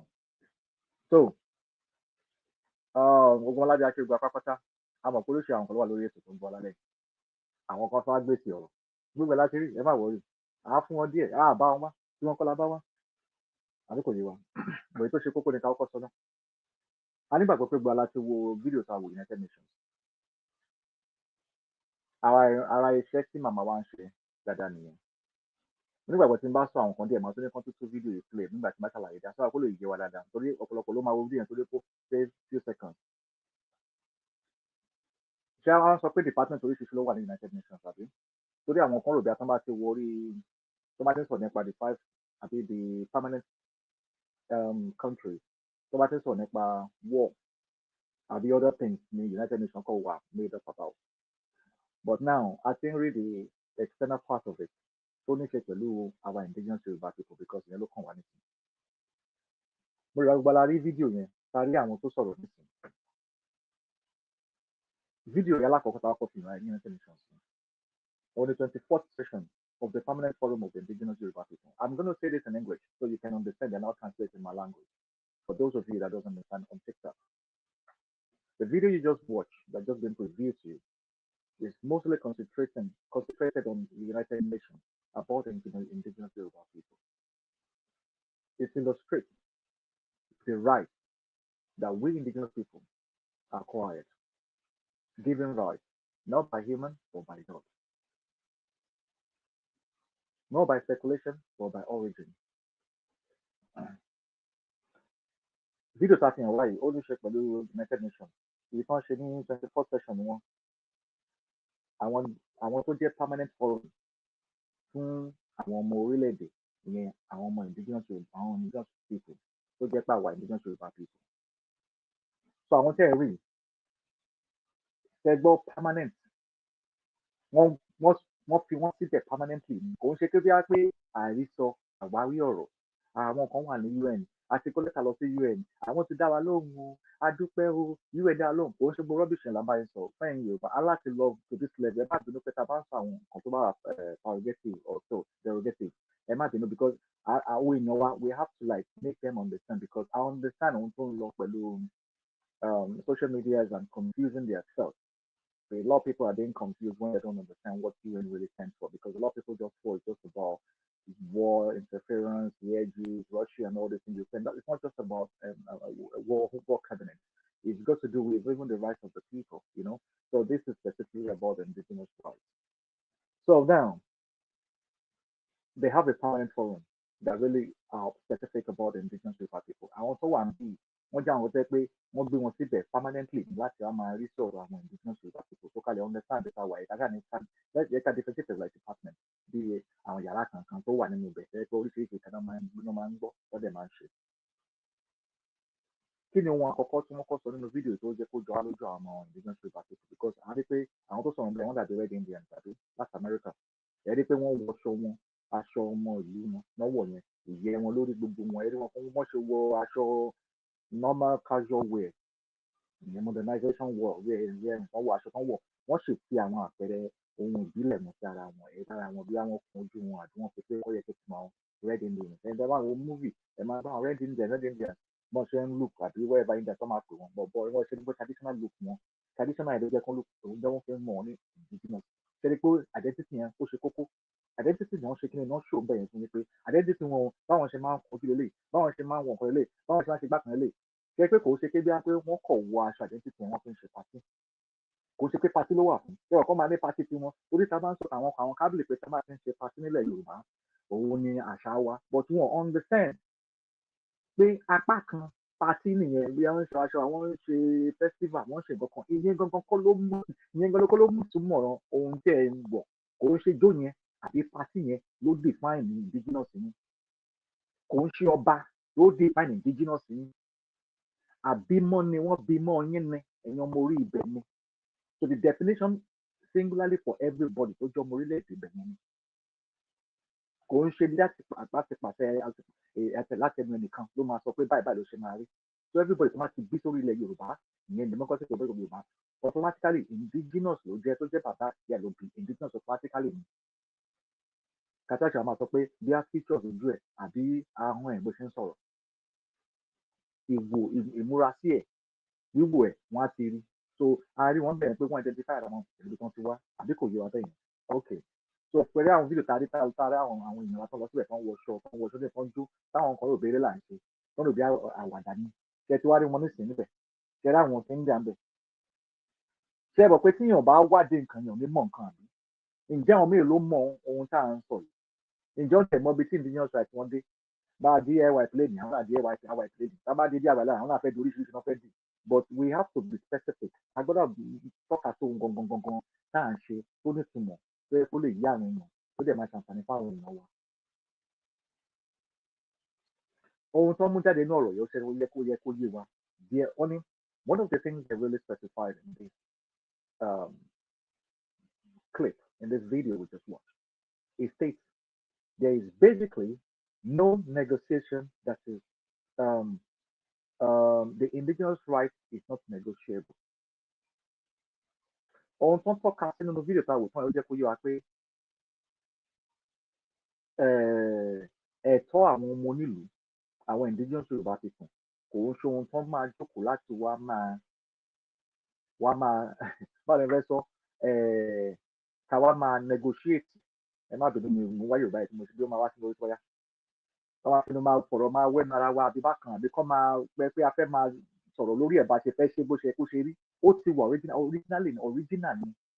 ló wà so o ní a ní láti máa negotiate nǹkan fẹ́ pé ajọ́ original pé bí a mọ̀ fẹ́ negotiate bí a pé báyìí ní ṣe ṣe rí àbí báyìí ní kò ṣe rí àbí ẹnìkan máa mú ọ̀rọ̀ àwáṣọ àbí àwáwí kan àbí ọ̀rọ̀ lórí owó àbí lórí nǹkan kan lórí opportunity kò sí yẹn indigenous ló jẹ́ kò ń ṣe kò wà negotiable pé bí a pé díẹ̀ ni indigenous ẹ jẹ́ díẹ̀ báyìí lẹ jẹ́ ẹ wà pẹ̀lú àwọn ẹ̀yà kan kò sí nǹkan tó ń jẹ́ bẹ́ẹ̀ ó dá dúró fún ara ẹ̀ ìtumọ̀ ẹ̀ nìyẹn bóyá àwọn kan wá látọ̀ ń wá o àwọn kan àtọ̀ ń wá wọ́n rìn wá o wọ́n bímọ sí just everything ìyẹn yàtọ̀ but definition kan fi dálẹ̀ gangan àwọn ọmọ orísun ibẹ̀ ni ó dẹ̀ wà káàkiri gbogbo àgbáyé fáwọn tó bá ń jẹ orílẹ̀-èdè tó máa jẹ́ indigenous bẹ́ẹ̀ bá dé Britain lẹ́yìn bẹ́ẹ̀ dé America ẹ̀rí indigenous people wọ́n bẹ́ẹ̀ dé Italy bẹ́ẹ̀ dé France indigenous wọ́n wà bẹ́ẹ̀ èyí ló lajú because ẹlòmíì fọ́jú ẹni tó ń bọ̀ láti ibi ìjà tó bá débi tí ire wà ó yàtọ̀ sẹ́ni tó yẹ pé tí wọ́n bí sínú ire tó yẹ pé ìlú nìjẹ́ ló ti ń bọ̀ tó wá débi kan tó pàpọ̀ á rí ire o ò mọ àṣírí ire tó ń rí gan o kò rí pé bẹ́tà jí tó ti ń bọ̀ lọ ní there's a difference.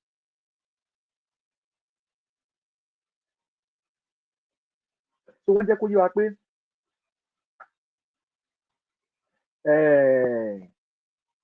this is what they are basically saying now.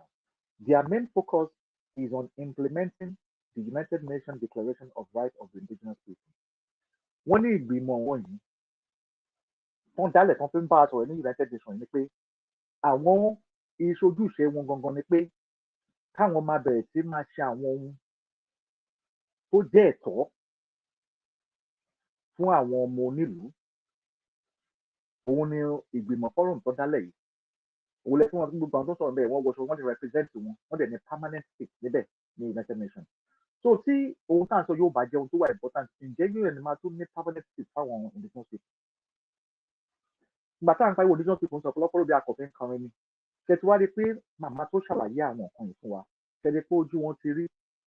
So mo ń bọ̀ mi ò fẹ́ mú kan wọ̀ kan if not anyway.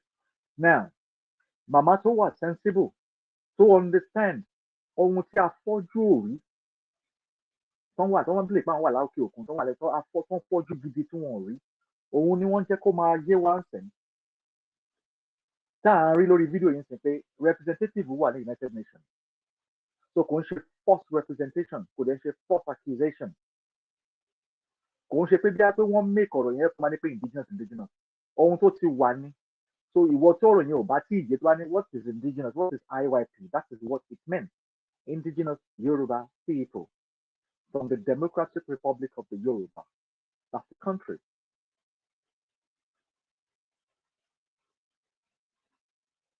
Nínú UN iná ti ṣe àwọn àyè fún àwọn tó bá jẹ́ ọmọ nílẹ̀ káàkiri ní gbogbo àgbáyé.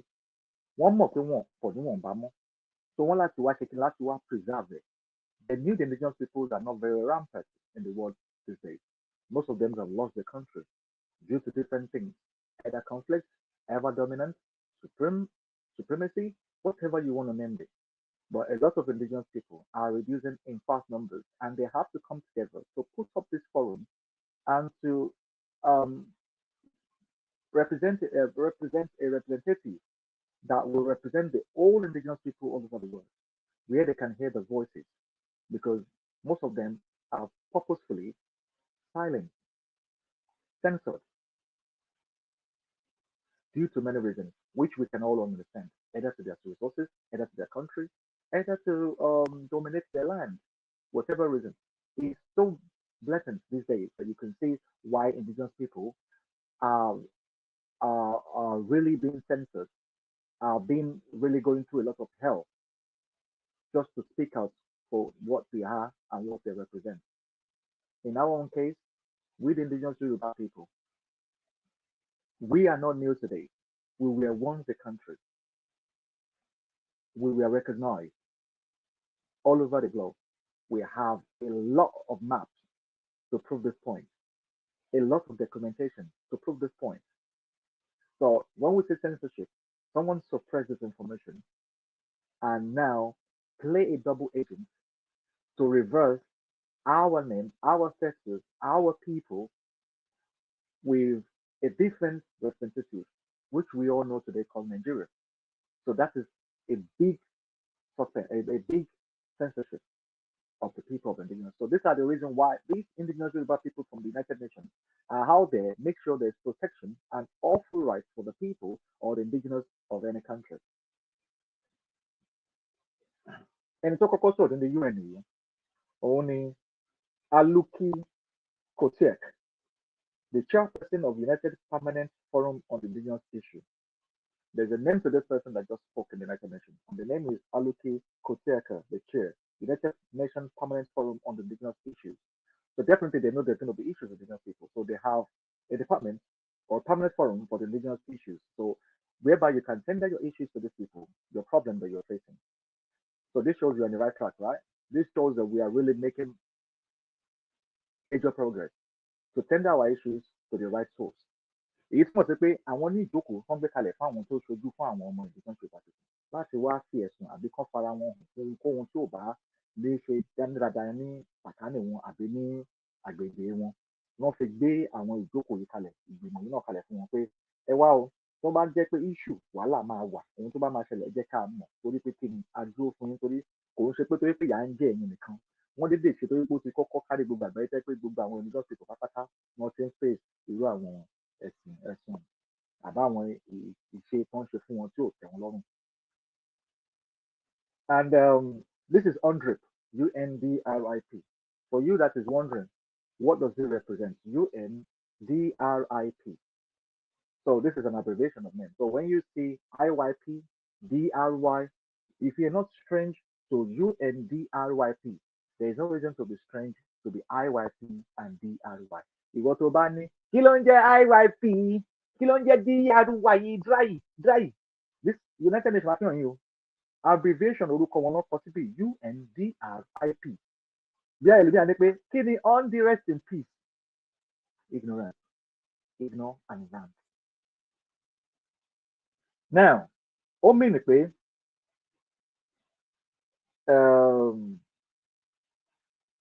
United Nations Declaration of Rights of Indigenous People,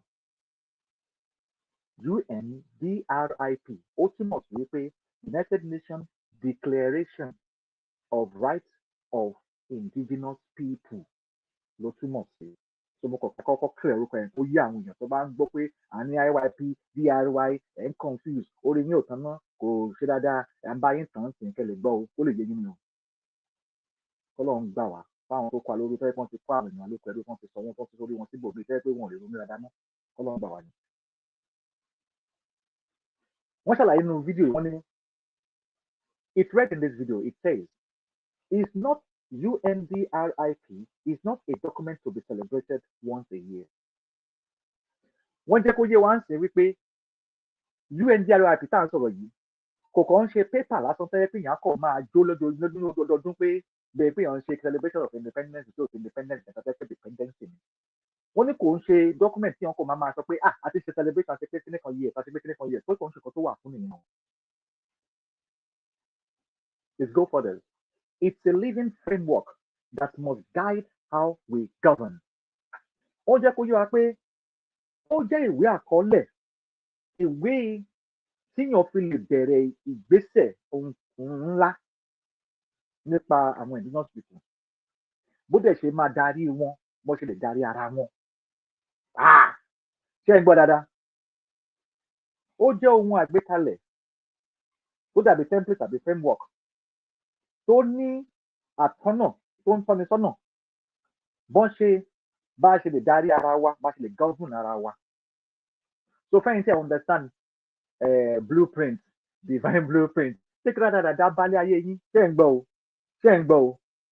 Ṣé United Nations ló ń sọ̀rọ̀? Torí ẹ má bìlì pé já pé àmọ̀kọ́tà ń sọ àbí?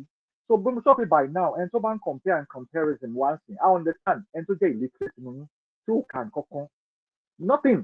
The only thing tẹ́ ní kò ju pé kẹgbẹ́ passport ìlú kan dání kẹgbẹ́ ẹ ti wà wake. Just pé kẹgbẹ́ passport ìlú kan. That means you have become any educationist, ẹ ti di lecturer, ẹ ti di rádaràdá lórí YouTube. Anyway, ìyẹn kọ́ lọ bá wa. Once a year is a living framework that must guide and we govern. Right. Ó tẹ̀síwájú, it goes forward. How we invest, how we treat one another, and how we share the motherhead. Ó ní ṣe nínú framework tó gbé kalẹ̀ yìí tó dàbí template yìí. Ó ní ṣe bá ṣe máa darí ara wa àkọ́kọ́, bá ṣe lè ṣe ṣòwò, bá ṣe lè ṣe bára wa gbé, bá ṣe lè ṣe síra wa, bá ṣe máa treat ara wa. Bẹ́ẹ̀ ni a ṣe lè pín ohun tó jẹ́ ohun ní wa lórílẹ̀ àgbáyé. Now, bá ṣe lè invest, màmá ní a máa ṣe orílẹ̀-èdè wa bíi business ni. Àwọn kan dúró wọ́n ń wò torí pé wọ́n ti wà brainwash pẹ̀lú Nigerian mentality. Wọ́n understand somebody you run a country like a business because every business definitely must have a return of profit. There must be dividends. There must be profit unless you're not making any profit. Gbogbo owó tó bá máa wà ó gbọ́dọ̀ ní èrè. Tó o bá ṣèrè ó ṣòwò ó máa jẹ́ gbèsè ní pèrè lọ́wọ́ báńkì. Tó o bá ní jẹ́ debtor. They know they pay Atumako Abashile Magic and Mama Barawa Lupaco. This is very sensitive. Mama no baby dear. Ṣé pé ìgbékalẹ̀ bá ṣe máa bára wa tò wọ́n ń ṣàlàyé ẹnu bí lánàá àwọn framework yẹn. So kò ń ṣe personalized behaviour. Kò ń ṣe behaviour tó yẹ pé ìwọ kan á kò jókòó síbi kan wà á kò dédé máa ronú ọkùnrin. Ẹ bóyá kó ṣe rí nìyẹn àti rò ó ń bá lọ báyìí àti lọ báyìí. Illiterate ló ń bẹ ẹja o. Aláìmọ̀ nǹkan èèyàn ló ń dá orí èrò. Because tó bá fẹ́ mọ bọ́n ṣe ń fẹ́ máa coordinate wá kọ́kọ́ bẹ̀rẹ̀ nídìílé ẹ̀ náà ní family ẹ̀ tó bá ti coordinate family ẹ̀ dáadáa wà wá bọ́ọ̀ta wà wá sọ fún àwọn ọmọ aládé torí mi ò rò bẹ́ẹ̀ ká àwọn nǹkan tó ń kọ́ kalẹ̀ yìí because ìgbà tẹ́ most of the things yẹ kẹ́ lọ máa kàlẹ́ lè tó tó di pé ẹ máa bọ́ọ̀ta kẹ́ máa sọ kú sọ kẹ́ lọ máa ka nǹkan tó yẹ pé ẹ lè mú ẹ̀rí jáde not speculation not propaganda. Not pé kíyàn máa parọ́ kíyàn kò máa ro àròjinlẹ̀ láì ro nǹkan jinlẹ̀ kò kò máa sọ lórí ọ̀rọ̀ tó wà very sensitive tẹ́kọ̀ ọ̀rọ̀ tẹ́kọ̀ ní ṣe pẹ̀lú orílẹ̀-èdè kò ń ṣe àhásọ ọ̀rọ̀ kò ń ṣọ̀rọ̀ nípa pé bí mo lè tọ́ yálé mo lè tọ́ ìyàwó mi àbí mo lè tọ́ ọmọ mi ọ̀rọ̀ láti ṣe láti ka àwọn ìwé tó yẹ pé tó bá fi ṣàlàyé fáwọn èèyàn gan wọn á mọ̀ pé ohun tó ń ka yìí ó wà documented nǹkan tó dẹ̀ mọ̀ tó reckon tó wà aligned pẹ̀lú international law international recognition ni òfin àgbáyé tí gbogbo àwọn orílẹ̀-èdè pátápátá ló ń ṣe nípa ẹ̀ àbí kò yé wa eléyìí ò ní ṣe pẹ̀lú à ń parí ìjà à ń parí kankan à ń ṣe kankan àṣírí ìyẹn ò ní ṣe pẹ̀lú eléyìí tó wà ń bí wọn kọ yẹn síbí because specifically this is a very serious document kò ń ṣe agboolé document kò ń ṣe ọjà àbálàta document torí àdáradá náà ti fi báyé yín jẹ́ nàìjíríà yẹn kò jẹ́ kẹ́ lè ronú dáadáa mọ́ àwọn tó ń kílẹ̀ pé àwọn sí nàìjíríà mọ́ àdáradá bá yín because you still have that stockdom syndrome ọpọlọ yín ó ti stock sí 1400 1600 kò lè ronú kò lè diversify.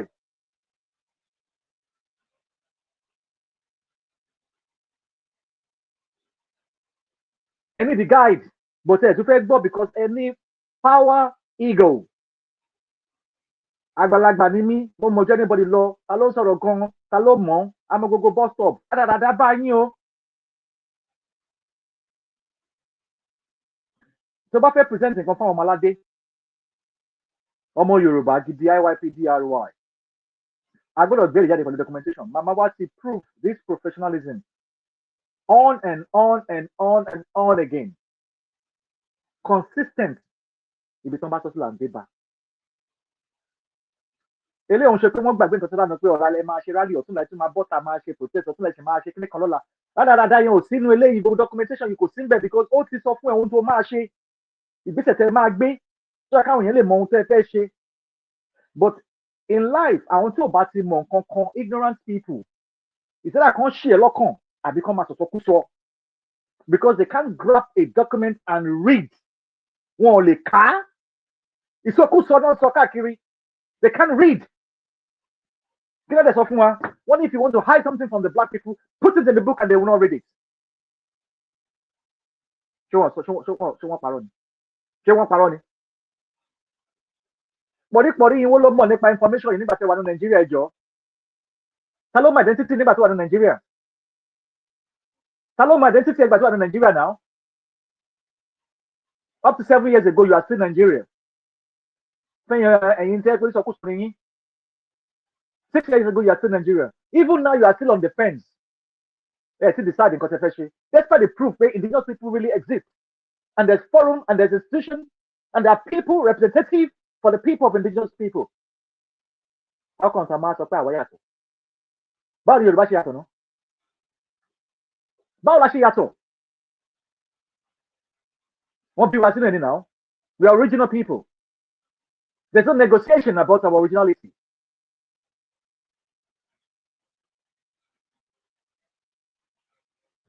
This documentation proves Nigeria is false and it's fake. And everything that goes on in Nigeria is all false. But the ignorance is still there. Backbiting, speculating, procrastinating,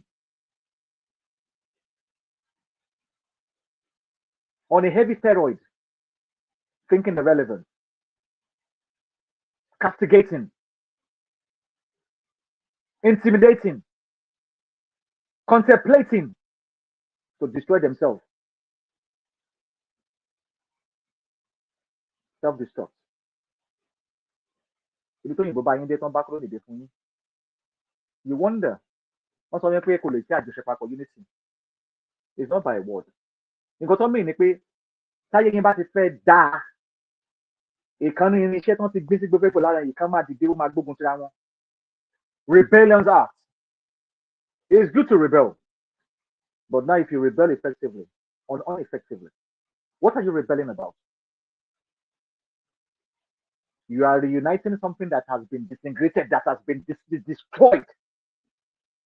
You don't even know how damaging they damage you for decades and centuries. And you think the word of unity, division, is just a word to be slammed on YouTube to your own basic understanding. What a shame. By now, we should be defining unity in a different form. Oh, yeah, come on, define unity a lot of one. Unity means if it's a bad part, you are about to say, if the Latin American go to bad book, you're going to get number one key. Notice. Not to personalize it. Clear personalize it. You got time, weapon on loaning. So it can be used by used on anybody. Check what happened in Burkina Faso. You're funny. Bodyguard there. Despite the part don't about better, they said that betrayal element. Why? So if you want everybody to respect them, want to ask you, still yet somebody tried to poison him with his teacup. And after that, someone even paid him. Literally, his confidential transportation, his movement from A to B, licked it out. Paid them. They come out, they will pay them. What? Tàwé tó ṣẹlẹ̀ ń tàwé nǹkan. Ṣé àlẹ́ni tó wà ní ẹ̀ tó tún dání lẹ́yìn ìgbà tó ń ti bàlú tó ń ṣe everything nǹkan. Ṣé ẹ̀yin ọmọ ẹ̀wà ìpè tẹ́ bá rà nǹkan tó ń ṣẹlẹ̀? Ẹ jẹ́ ká máa lo làákàyè náà precautions náà. Àwọn tó ti dúró tẹ́ pé no, àwọn tẹ́ pé wọ́n ti fẹsẹ̀ wọn tó sórí ilẹ̀ wọn tó ti bẹ̀rẹ̀ sí ìjọba. Betrayal tó wà nínú means wọn. Kìlọ̀ kí ló fẹ́ fà yẹn náà? Ṣé ẹni pé kò sówó ni? Kí ló fẹ́ fà betrayal means yẹn náà? Because mechanism tó ti lò àlòkúrú colony wa ó wà implementation kan gbé wa lórí. Because when people indoctrinate you, somebody synthesize here, not indoctrinate for 7 years or 4 years, the best time you can implement people for 4 to 7 years. In your own case, 100 years. Why do you have 6 systems in school system where they teach you? Because some of them within the policy, JS1, JS2, JS3, SS1, SS1, SS2, 6 years here, or to got on fair come out or to the same for English or for Yubamo, or you go to a permanent. Some are 100 years. Kilo people happen. So believe they got to come out to play to to understand it. They become yeah, they cannot propaganda this again. They cannot unite us again. Oh, you're a fool. That's what you don't understand about psychology or mental psychology. You don't understand nothing. You are indoctrinated. Go on, look. Or one put an autopilot mental disorder. Autopilot. My sister wants to see and go. Why should we say, when they could jump, how fast should I jump? When they say jump, you say, how fast should I go? You're a controlled slave. You are being manipulated.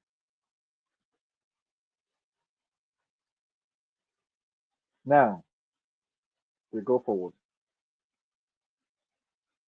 We have another person from the United Nations that spoke as well on this video. His name is Chief Roger Williams. He's from Cotton National Government. I don't know if you heard that. How many people have even heard it? I haven't even come across this until when I watched the video myself. His name is Chief Roger Williams. Sorry for the pronunciation if I get it wrong. Cotton National Government. And this is his quote. We want to move forward to be able to have jurisdiction, on our land and our resources. arákùnrin kan náà ń pè ní nínú àwọn tó sọ̀rọ̀ nínú àwòrán ta àwòrán yìí náà ń pè ní Chief Roger Williams ní òun ló jẹ́ national government ti ìlú tó ń pè ní Tìsínkọ́ńtì ẹ má bínú o bó ṣe kọ́ ní orúkọ ìlú kọ́ ní o Tìsínkọ́ńtì pardon my pronunciation please. Ó sọ nínú àwòrán yìí ó ní àwọn gbìmọ̀ láti tẹ̀síwájú láti ní àwọn ibi táwọn ti lè máa ṣe ọ̀rọ̀ àjọsọ ọ̀rọ̀ àjọyé pẹ̀lú òfin pẹ̀lú agbára òfin lórílẹ̀‐èdè tàwọn àti nípa ohun ìní wọn lára àwọn tó wà lára àwọn kọ́mítì wọn yìí o lọ́sọ̀ nípa báwọn ṣe máa ṣòfin tó máa ní í ṣe pẹ̀lú àwọn ààbò ara ibi táwọn wà ṣe rí pé bọ́n ṣe ń sọ̀rọ̀ wọ́n sọ̀rọ̀ láti wọ́n bẹ̀rẹ̀ from bottom up ideology so and again resources wọn mo fẹ́ kẹ́ rántí pé resources náà ló fa ti Burkina Faso kan ní pé gold on use for personal use you know but at the same time the people have to control their own resources ẹ̀yin wọn Nigeria ǹjẹ́ mọ̀ anything nípa resources do you even know how far resources somebody ẹnìkan sọ pé ká sọ nípa owó but the first thing to understand about money is a paper is a fiat currency right and it has to be backed by something so you should be more concerned how many of you Yoruba nation how many of you have you talked about your resources do you even know what your resources are you are here gravitating on materialistic things I have cars I have money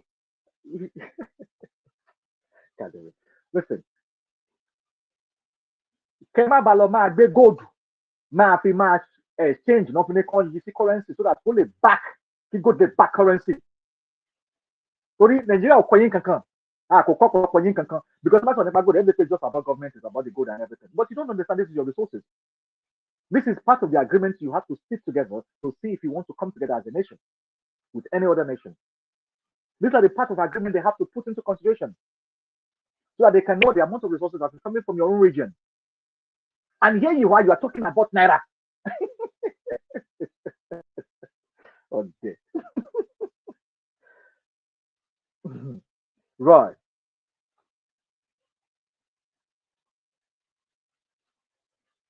On the same note, we have another person that makes a speech in this documentary as well, UN documentary about the indigenous Yoruba people. His name is Rapa Niru, it's a lady. Rapa Niru. She said, we have our own administration of our heritage, and now we want to do some networking to make it stronger. Nínú àwòrán tá a fi wọ̀n yìí, aróṣiríṣi àwọn èèyàn sọ̀rọ̀ à ń mú ọ̀rọ̀ kan sọ ní kọ̀ọ̀kan kó lè yé wa. Tó kọ́ dàbẹ́ pé èèyàn kọ̀ ka ọ̀rọ̀ tẹ́nìkan sọ, tó àkẹ́ lè rí ibi tí gbogbo wọn dúró sí because different people ló sọ̀rọ̀ láwọn ọ̀tọ̀ọ̀tọ̀ bí àbí ọ̀tọ̀ọ̀tọ̀ nílùú ọ̀tọ̀ọ̀tọ̀ náà àgbègbè ọ̀tọ̀ọ̀tọ̀ tó wá but wọ́n represent the indigenous tribe wọn, indigenous nation wọn, indigenous country wọn. Wọ́n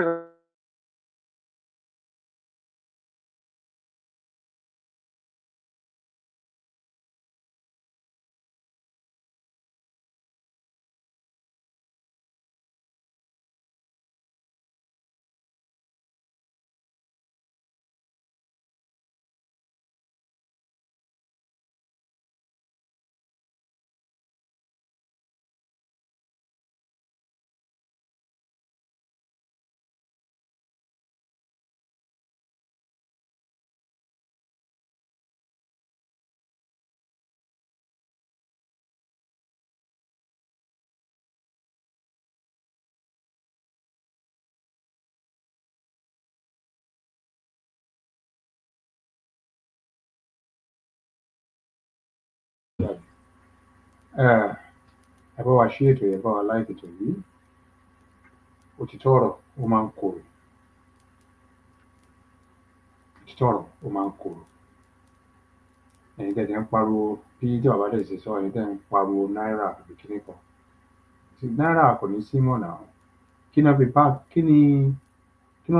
báàkì náírà is dollar owó náà fi báàkì náírà yẹn which is dollar náà fi báàkì náírà yẹn àbí kò yé wa náírà kan náà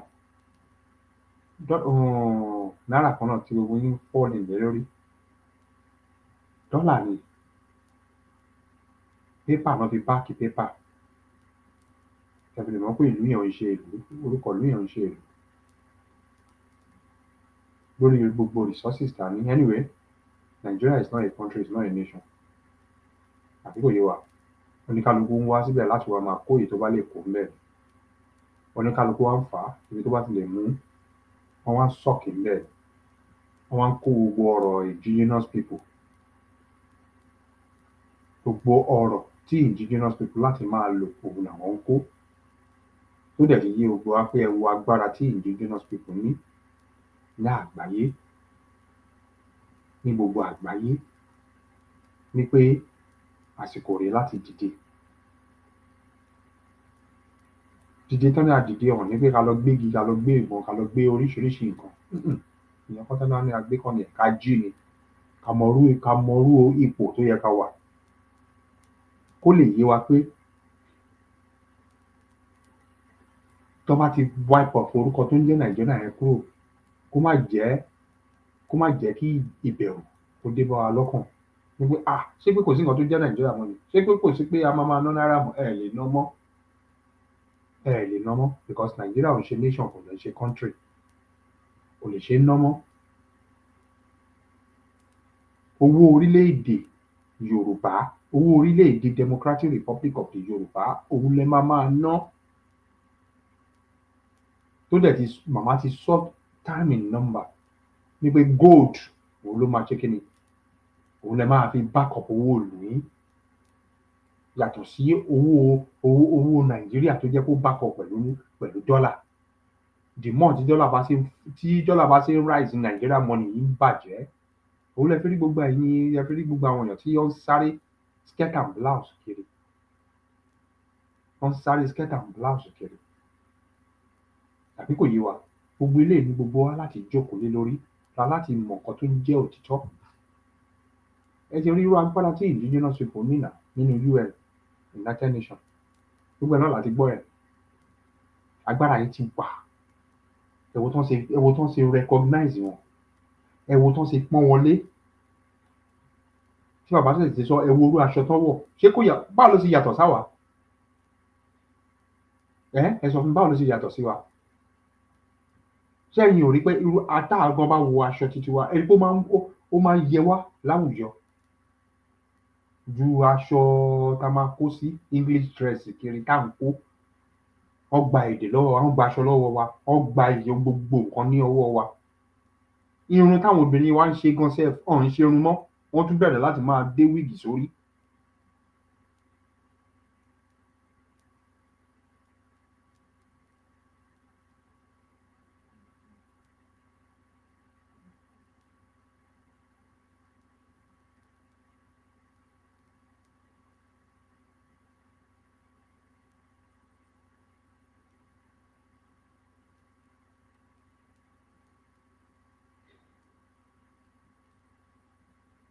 àbí kò yé wa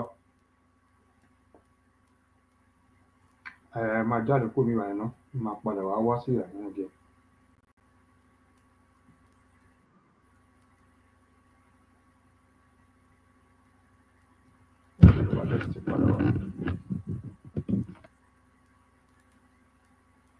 Bàbá ṣé ó ti pẹ́ tí mo ti cut off because mo ti sọ̀rọ̀ lọ. Bọ̀ èmi sọ̀rọ̀ ni ó ti pẹ́ tẹ̀lé pé èmi tí mo ti ń bá yín sọ̀rọ̀ ẹ máa gbóhùn sókè ẹ ti wà nílé. Okay. Ṣé ó gbé ibi tí mo sọ Rapa New that lady tó ń sọ̀rọ̀ nípa administrations and heritage. Anyway, let me just go through that one more time. For those on the TikTok and those who understand Yoruba, I'm going to run this in English and I'll run it back into my own dialect. Rapa New is one of the people at the United Nations that was giving speech in this video we just watched.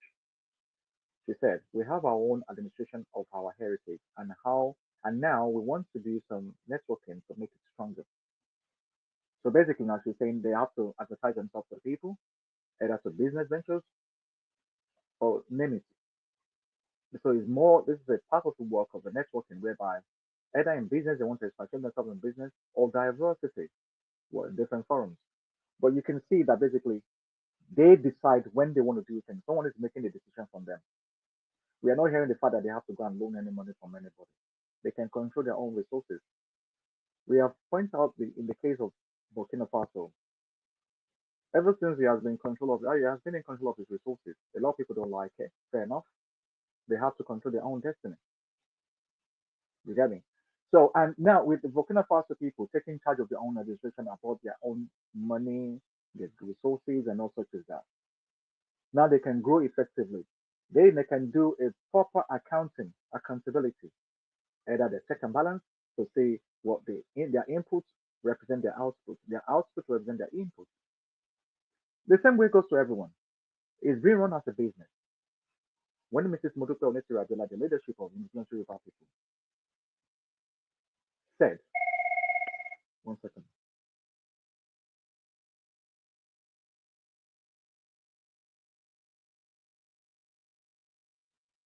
When she said, we have to run the business, we have to run the country as a business because all country will have to bring in profit.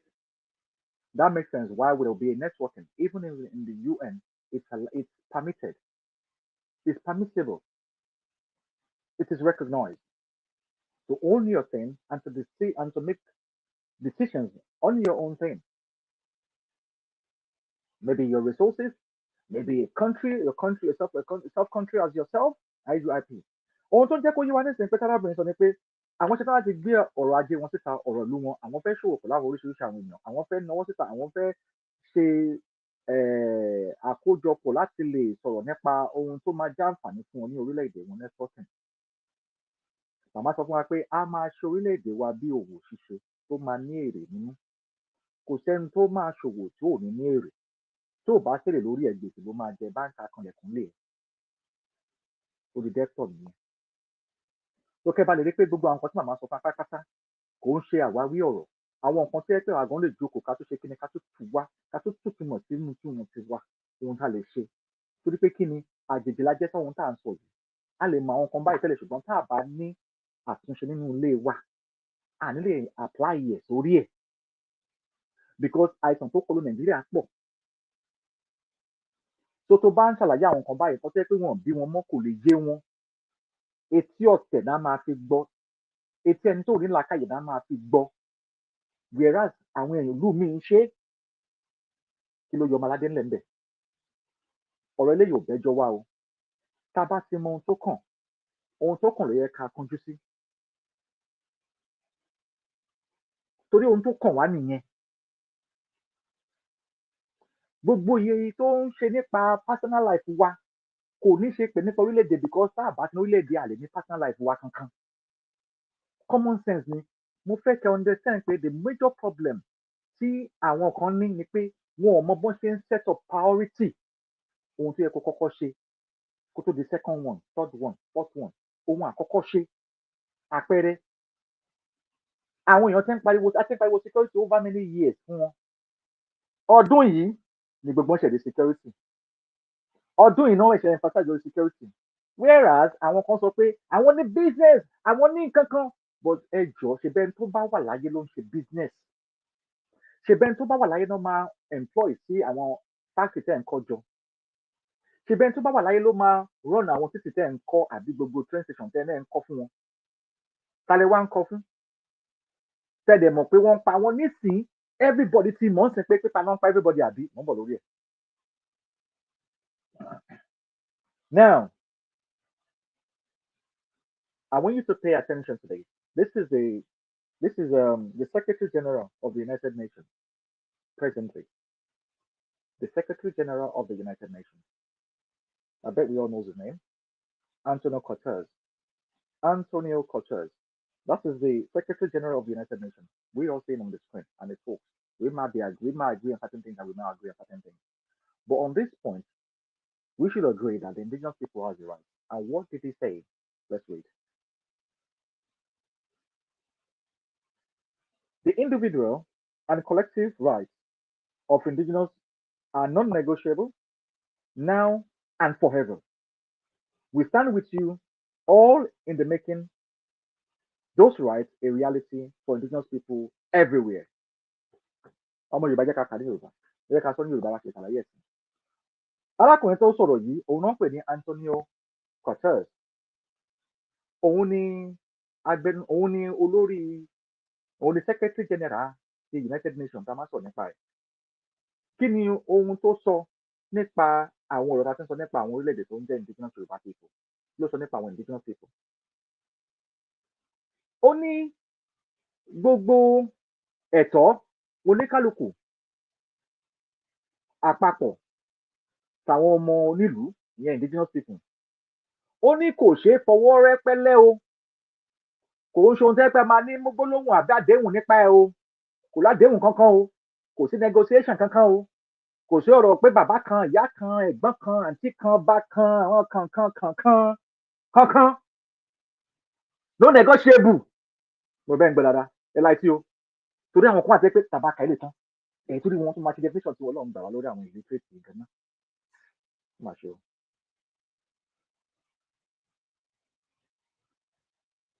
Ó ní wákàtí ẹ̀tọ́ ohun àwọn ọmọ nílùú ó ní kò ṣe ohun tí wọ́n lè máa fi ọ̀rọ̀ máa ṣe báńtà máa sọ pé bóyá báyìí ló ṣe máa rí àjẹsára báyìí ló ṣe máa rí bóyá ká ṣe báyìí ó yẹ ká pe meeting ó yẹ join group yìí ẹgbọ́n nǹkan tí máa ní sọ United Nations. Wọ́n ní ẹ̀tọ́ gbogbo àwọn ọmọ nílùú ní kankan individual wọn sọ pé bí a pé bàbá kan wọn mẹ́nìkan rí ẹnìkan ọmọ tí wọ́n ti bí gan tó jọmọ Yorùbá ó ní ẹ̀tọ́ individual. So mind when you say things. It's not for kò ṣe fẹ́yìn nìkan àwọn kan ní fún gbogbo ọmọ tí wọ́n ti bí àti wọ́n ti bí. So you mind what you say to everyone. But the uniqueness will be ohun tó bá máa da fún ọjọ́ ìgbà tá a bá mú mọ́ ìrònú tèmi ó máa ṣàǹfààní rẹpẹtẹ. Not just what you want to consume right now. Kò ṣe kò tí wọ́n fẹ́ jẹ nísìnyí. Kò ṣe kò tí wọ́n feel. So you never feel anything. You are not free. You are a slave. So don't bring your idealistic of slavery mentality into the understanding of the rights of the indigenous Yoruba people. It's different. It's got nothing to do with federal. It's got nothing to do with one country. It's got nothing to do with how big you are, how kingship you might be. No. Indigenous Yoruba people, ọmọ onílùú is ọmọ onílùú. Kò ní clause, kò ní ṣe pẹ̀lú àwọn àgbààgbà kankan bí kan. Ẹ jẹ́ kó yé wa o. Torí definition tó ń kọ́ nìyẹn. So lẹ́yìn kó tó fẹ́ change definition ti tó kọ́ tẹ tó fẹ́ change ẹ̀. No, ẹ don't know original. This is original. This is from the United Nations. So ta ló tún wá nínú agboolé yín tó fẹ́ lágbára ju àwọn international lọ. Torí kò yé mi sọ ọba yín tó fẹ́ lágbára ju àwọn lè lọ ni. Náà wà níbi tán wà náà wà ní Nàìjíríà yìí náà ni wọ́n bọ́ nínú ẹ̀ náà. Lákòjọpọ̀ wọn náà. Wọ́n gba gbogbo ẹ̀ lọ́wọ́ wọn náà. Àwọn ló fẹ́ wá sọ ohun kan tí United Nations sọ àbí. Torí ìdàpọ̀ àwọn kan wà tẹ́ pé wọ́n dà pé orí náà fi ń rìn orí wọn wà lábẹ́lẹ̀ wọ́n fi ń rìn orí. Ok. Ó ní ètì sínsín àti láyéláyé wọ́n láwọn máa dúró ti àwọn ọmọ nílùú láti rí pé ẹ̀tọ́ yín yẹn ẹlẹ́tọ̀ọ́ sí ó dẹ̀ wá sí ìmúṣẹ fún àwọn ọmọ indigenous people ní gbogbo ibi lágbàáyé pátápátá. Tó yé wa. So gbogbo ibi tí a gbé ìgbé tí màmá gbé ìgbésẹ̀ lọ tẹ́tí gbogbo nǹkan tí màmá ń bá wa sọ tó dàbẹ̀ pé wọ́n ń ká sí wa lórí lójoojúmọ́ tán ní ká máa tó sọ ká máa yé wa. Tẹ́lẹ̀ pé ìdí tán ní ká máa ka ni pé kó lè dèdè máa fa àwọn nǹkan tí kó síbẹ̀ tẹ́lẹ̀ kó máa yọ kúrò ká tètè máa yà wọ́n yẹn kúrò ká máa fi tuntun ṣe nípa ohun tá a jẹ́ ká tètè máa mọ orílẹ̀-èdè tá a jẹ́ ká mọ àǹfààní tá a ní lórílẹ̀-èdè ká mọ ẹ̀tọ́ wa tá a ní lórílẹ̀-èdè tí ò ní síjà tẹ́ pé ìrọ̀rùn ló bá dé àìmọye nǹkan tó ní yé wa ṣùgbọ́n ká ní sùúrù ká máa wọ ẹni tó yé láti fọ̀nà tó tọ́ láti fi hàn wá tí a ká lè mọ̀ eléyìí ò ṣe pé jákò mọ díẹ̀ bó ṣe máa ṣe nàìjíríà bá ti mọ̀ kan díẹ̀ wá bọ́ síwájú àná tí mo gbogbo ẹ̀ ọ̀yà dáadáa ló bá ẹ o torí àwọn kan tó wà ń bí ó ti wà tipẹ́tipẹ́ ṣe wá nígbà tá a ṣẹ̀ mọ́ ṣe nígbà tá a ṣẹ̀ mọ́ nígbà tó ti wà mẹ́ tipẹ́tipẹ́ ìwà kan nation nínú the genius ìwé wo di what kind of genius are you genius that you don't know all these things but then that you're once Nigeria all your life that you've been brainwashed to be Nigerian and you want to come out and tell people that you know everything now or you want to come out and say you are dividing yourself you are divisioning yourself this is part of your curriculum of a division in the first place as a colony. What do you know? What do you understand? Kí lẹ mọ̀? Kí ló yé yín? You come on social media, you run your mouth, you run everything, just thinking that you know everything, right? You don't even know the rights of the indigenous people that you are. It's a shame. It's a big shame. And you're still there ranting ignorantly on the social media. Ranting. You can differentiate yourself from a false representation and your representation as a people, as indigenous Yoruba people. You cannot differentiate it, right? Now we talk about the country, people, you'll be talking about politics in Nigeria. You'll be talking about talking about there's a difference within politics and a difference within government. When you talk about this, a lot of people get confused, thinking, oh, you're talking about politics. You must like government. You want to be a politician? You sound so nice. What did you come up for the sick, lórí. Tẹ́ bá fẹ́ wá sí òyìnbó, tẹ́ bá fẹ́ gba visa, tẹ́ bá kọ́kọ́ morúkọ àwọn tó wà ní parliament wọn tẹ́ tó wá sí òyìnbó náà. Ṣé bẹ́ẹ̀ kọ́ máa ń bọ́ lóyìnbó fún visa ni? Tẹ́ bá kọ́kọ́ morúkọ àwọn kan bẹ́ẹ̀. So when we talk about your country now, you'll be talking yaba, you'll be talking code moves, nonsense. And we will talk about the foundation, which you don't even understand. You think it's a foundation of what you do for 4 years and put you in the front of my home for many, which is a total waste of time, doesn't make any sense. You couldn't even just imagine, think in your head, why would somebody be drying you up in the sun for every 4 years with something that is not real? You cannot even think. So if all this information is right about indigenous people, you know you're on the right path. You now think you reflect. Why do I have to go through all these strenuous and fabricated lies in misrepresenting myself? And you wonder why your passport is being questioned. You wonder why they slang you every time you come out and say you represent Nigeria as a country, which is not. Oh, you've been rejected not to go to one country because you had a Nigerian passport, or you've been designated as a terrorist, or you don't being recognized. You've been looked down as a human. Why would they not do that? When you don't even know what you are, you don't know how forceful of an imagery you represent. Now, when we talk about the country, Yoruba country, now you want to compare with something that's not even real in the first place. That you don't have a definition for it. That doesn't have a language. That's just a mere geographical location that is just being put together by the former protectorate that carry along being a slave colony and slave colony arrangement. Now, let me ask you a question. If everyone is getting independence based on the fact that they were being colonized, based on slavery or whatever, but this is the truth. Yoruba indigenous people were never being colonized. It was a trade that came into existence. It was a trade within the colonizer. The people that came in, they came to do trade. From the trade, they got the opportunity to see. Then, those that claim the king's suzerainty, which was being reigned past, the monarchy. Their best trade then was trading people. And again, the Arabs have done this to the African continent. You didn't get no independence from them. You didn't get no independence from the Arabs, right? When they slave you, you didn't get no independence from the Arabs. Now, when the white colony comes to slave you, and when they left indirectly, you got independence. Independence from what? From them, from a business point of view, that led to exchange of slaves, exchange of people, because there is receipts showing that people were selling and people were having, and there's a law about how much slave you can have, tax you should pay. These are all documented. So tell me, how do you get independent 1960 from a trade? You've been fooled a long time, mate. You've been fooled. How do you get independent from a business that led into trade, that because it has been what the kingship were doing, selling the people as a means of business, and they now think they need to expand their business to the west part, which they've been doing. It goes all the way to Brazil, to a lot of countries that they slave our people, but it's evacuation of people. When you keep saying slavery, it's evacuation, moving from people from one location to another location. People die along the way. No fact about it. But how did that lead to you having a documentation that you have to sign in 1960 that was being brought in from the colonizer that did design the documentation that you signed on top? So you have to go by the terms, which is a contract. You know what a contract is? You sign a contract. But the story doesn't line up because you were not being like bamboozle come in and take over your territory. Right? It was a slave trade. It was a colony, a co-colony. Where you see pictures of your kingship and with the slave masters, the governor of Lagos, the Gulf, the Olympics were all going on in there. Names of the streets were all there. So there were, so there wasn't a really like people came to take over everything from you, right?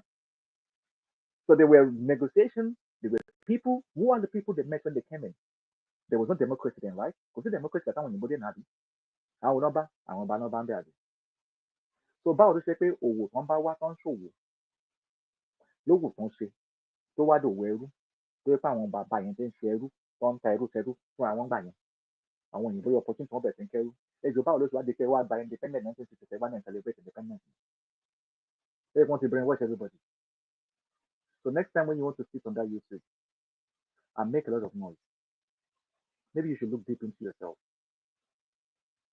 and save yourself the shame and when you want to point fingers point it directly because they'll give you back to back. Aki gbogbo alẹ́ kan sí.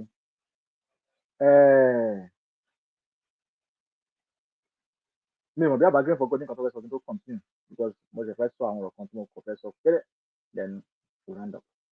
Aki gbogbo alẹ́ kan sí ṣan táwọn ètò ìgbọ̀n ẹ bá tètè bá ṣe ti adára fún gbogbo àwọn ọmọ tó ń fi ọ̀rẹ́. Ṣé ká tún fídíò yẹn pé lẹ́ẹ̀kan kẹ́ tó sọ àwọn tẹ́fẹ́ sọ? Ẹ bá bẹ́ẹ̀ ni ẹ tó fídíò pé lẹ́ẹ̀kan sí ṣan.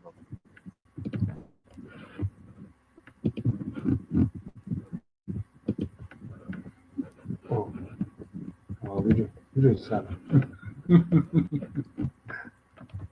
Ẹ máa sọ̀rọ̀ lọ́wọ́ bá ná. Fídíò ìsàlẹ̀ àwọn play.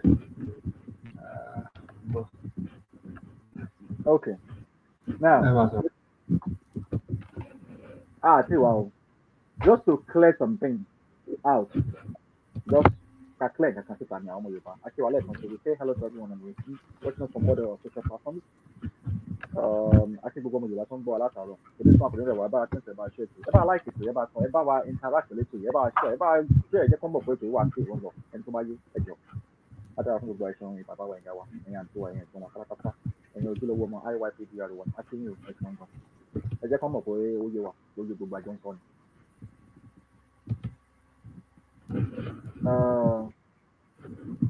Wọ́n kọrin kan wọ́n ní tí ẹrú bá mọ̀nú roni àdúpẹ́ ẹrú bá mọ̀nú roni àdúpẹ́ ẹrú bá mọ̀nú roni àdúpẹ́ ẹrú bá mọ̀nú roni àdúpẹ́. Bàbá ò ṣe àbí ẹ bá wa kọ́ gbà yẹn ẹ bá wa kọ́. If a slave shows gratitude, understand gratitude, he will always appreciate it. Wọ́n ní pé tẹ́rú bá mọ ní àdúpẹ́, tẹ́rú bá mọ irú lórí àdúpẹ́. Bàbá ò ṣe tẹ́rú bá irú lórí àdúpẹ́. You know, if a slave that identify himself or recognize himself as a slave and understands how far he's walked or she has walked from the slave camp, will always give their position to him. In all what he or she might go through in life. Ó máa dúpẹ́ ni, ẹrú tó bá ti wí pé àṣokẹ́ ló mọ wà tí mi ò mọ̀, ó sọ pé náà kò bọ́ta ìwé ẹrú tó bẹ̀ tí wá sọ kó sọ. Who knows you? Wàá máa claim báwọn kan mọ̀ ní. Ẹrú mẹ́rú. Look at the difference every àtẹrú. Have you seen where a slave is pride of another slave? You're not going to say, hey, yes, I you know how to talk.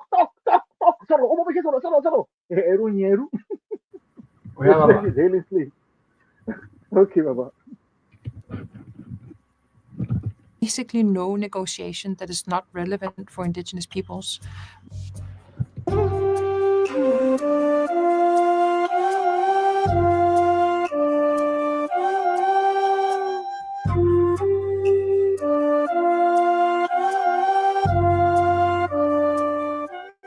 UNDRIP is not a document to be celebrated once a year. It is a living framework that must guide how we govern, how we invest, and how we treat one another on the shared Mother Earth. We want to move forward to be able to have jurisdiction on our own lands, on our own resources. In Rapa Nui, we have our own administration of our heritage, and now we want to do some networking to make it stronger. The individual and collective rights of indigenous peoples are non-negotiable. Now and forever, we stand with you all in making those rights a reality for indigenous peoples everywhere.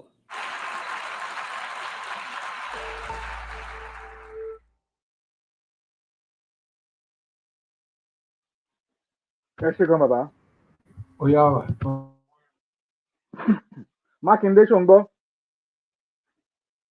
ẹ bá wa pín sọ́dọ̀ wọn. Mákindé, the right of indigenous people is not negotiable.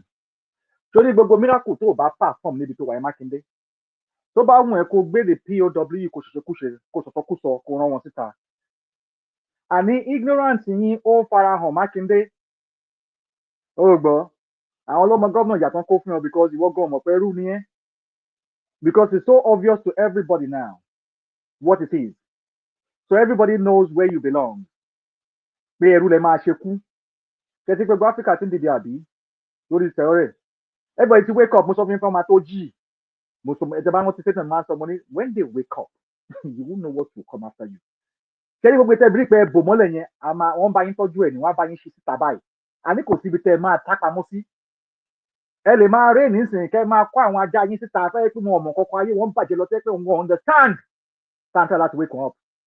Tẹ́ pọ́n pẹ̀lú ìyànà fẹ́ kú sí. Tọ́n fi yín ṣe references tọ́n fi yín sọ pé bí a pé èèyàn pàtàkì ni yín. Tẹ́ pé èèyàn pátákó ni yín. A true born indigenous Yoruba person. A máa ta àwọn èèyàn níta. A máa ta àwọn èèyàn sí ìta.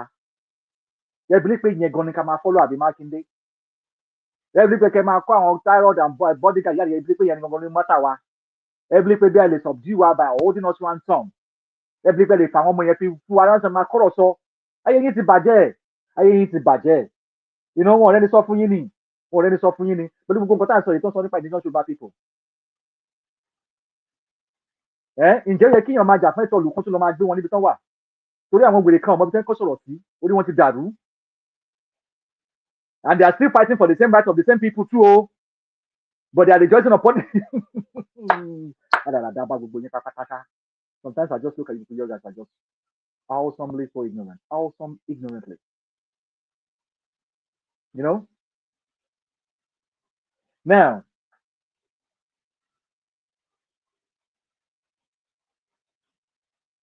àkọ́kọ́ IYP, a gbọ́dọ̀ kọ́kọ́ ṣe kí ni DRY. A gbọ́dọ̀ understand pé one major problem tá a máa face orílẹ̀-èdè wa, kakọ́ decentralize gbogbo ignorance kò ń ṣe èbú ní ignorance o. Tá bá ní àwọn ignorance kò ń ṣe èbú. Nǹkan tó túmọ̀ sí pé kíyàn ignore nǹkan kó wá máa rant kò ní kà á, kò yé, kò fẹ́ mọ̀, kò láìka ẹni tó sọ̀rọ̀, kò láìka ojú ẹ̀, kò láìka ìpójú obìnrin, kò láìka ojú ọkùnrin, kò láìka ojú ọmọdé, rárára yẹn. Kẹ́rí wí ẹni ẹ ti kọ́kọ́ mọ̀ pé àwọn weapons tẹ́ ẹ̀ ti ní unite àwọn weapons yẹn, weapons of disunity and weapons yẹn. So it is a big task to identify ignore and ranters. Tomati náà tán, wọn lọ wá máa rant. Tó bá gbé wọn tó pé bóyá let's be very academic now. Wọn lè they can't do much, can they? No. Symptoms of useful idiots. One thing we should always identify. Àwọn tó yẹ pé wọ́n ní àrùn tó yẹ pé wọ́n lè máa lò wọ́n láti máa ṣe wọn ibi. Àpẹẹrẹ tó ṣẹlẹ̀ ní Burkina Faso. Àrùn ni. Lẹ́yìn nǹkan tó ti wà nínú ọlá kan, ó ń jẹ́ kó yí wa pé you can be betrayed. Being even inconvenient in a convenient zone. So it's got nothing to do with pé bí a ò fẹ́ kan popular. Ṣé ẹni tó tẹ̀lé Burkina Faso tẹ̀lé kò popular ni? Gbogbo ló popular. Bó kò tó. So greed. Greed can be an influence. And Igbo jáde, ó wá through the mechanic construction, fabrication of Nigeria, not to be. Corruption of Nigeria, not to be àwọn èèyàn tó bí jáde tẹ́ pé wọ́n á bẹ̀ sí wa because nǹkan tó bá bí èèyàn mọ́ nìyàn máa mọ̀. Kò sí other way to describe it. It's what you're being told since you're born is what you are going to get used to. Any alternative ideas that comes in will sound alien to you. You won't want to attend by it because you feel threatened by it. It's going to disturb your settings, your factory settings of reasoning. Plus, the continuous indoctrination, even on the social media. A lot of people don't even understand how you use social media effectively because some of the social media indoctrinate you to just constantly be viewing things and waste your goddamn time. Just by the fact you're not watching things that are very significant that can be of a good help to you, that can assist you in a good way in your own life.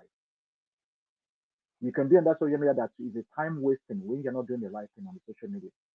When you're not just to be gossiping and be talking around things instead of you to be more effective with yourself. And this is self-development. You don't have it. These are the material and the products of Nigeria. Go on TikTok. You will see a lot of nuisance in there. nuisance in there. Even comment section, you're like, what the hell is going on? So this is where we need to improve a lot around people, indigenous Yoruba people. How to start teaching ourselves, how to represent ourselves in any places, whether platforms or any dignitaries. Because these are the mechanism tools that have is a mechanic tool for the colony, which has entered into an autopilot system, which we start developing, and it's called self-destruct. You are destroying yourself by yourself. A lot of comparison will show a lot of kids from China, wherever, kids, maybe wherever, turning them in school, and they will compare with some other African kids being poor, doing prayers and religious belief, whatever, compared to industrialization, working. All these things are to be looked into. These are a problem. These are the future generations. I think these are things we need to pick up, even our generation of indigenous Yoruba people, to build them up, to start understanding this, to start educating them about this social media and how to use it, and how to be very relevant in any platform or in anywhere we find ourselves. Àwọn nǹkan tí ká ṣe ó yẹ kó pọ̀. Tẹ bá wo orí ìkànnì tá a ti máa sọ̀rọ̀ káàkiri oríṣiríṣi àwọn ló pọ̀ níbẹ̀, oríṣiríṣi kan náà ṣe tẹ́ pé kò tẹ̀ ń bá ọdún oníkàkùn ló ń láyé tó ń gbé o. Ṣùgbọ́n tá a bá ní pé àjọṣe wa, ìlọsíwájú ìran wa, àtọjọ́ ọ̀la àwọn ọmọ wa, aláti wa máa fa nǹkan sí ṣàlàyé fún wọn. Àwọn tó gbègbè ìgbìmọ̀ ìkalẹ̀ bí social media gbogbo tẹ̀ ń rí yẹn kò ń ṣe fún àǹfààní tiwa ni wọ́n ṣe fún. Ẹlòmíì ṣe torí owó tó fẹ́ ní, ẹlòmíì ṣe pé kọ́sẹ̀ dẹ̀bá yà àwọn èèyàn sí ni. Torí tó bá jókòó síbẹ̀ gbogbo ilé ayé ló máa lò lẹ́yìn kó tó mọ̀ kó o ti ṣe nǹkan kan. Ẹnu ẹ̀ka ẹ̀wò kó yẹn tó fi ń tẹ̀sí àdúrà mo ti jókòó 5 hours lórí kíni àmì oníkan tí mo ṣe bì.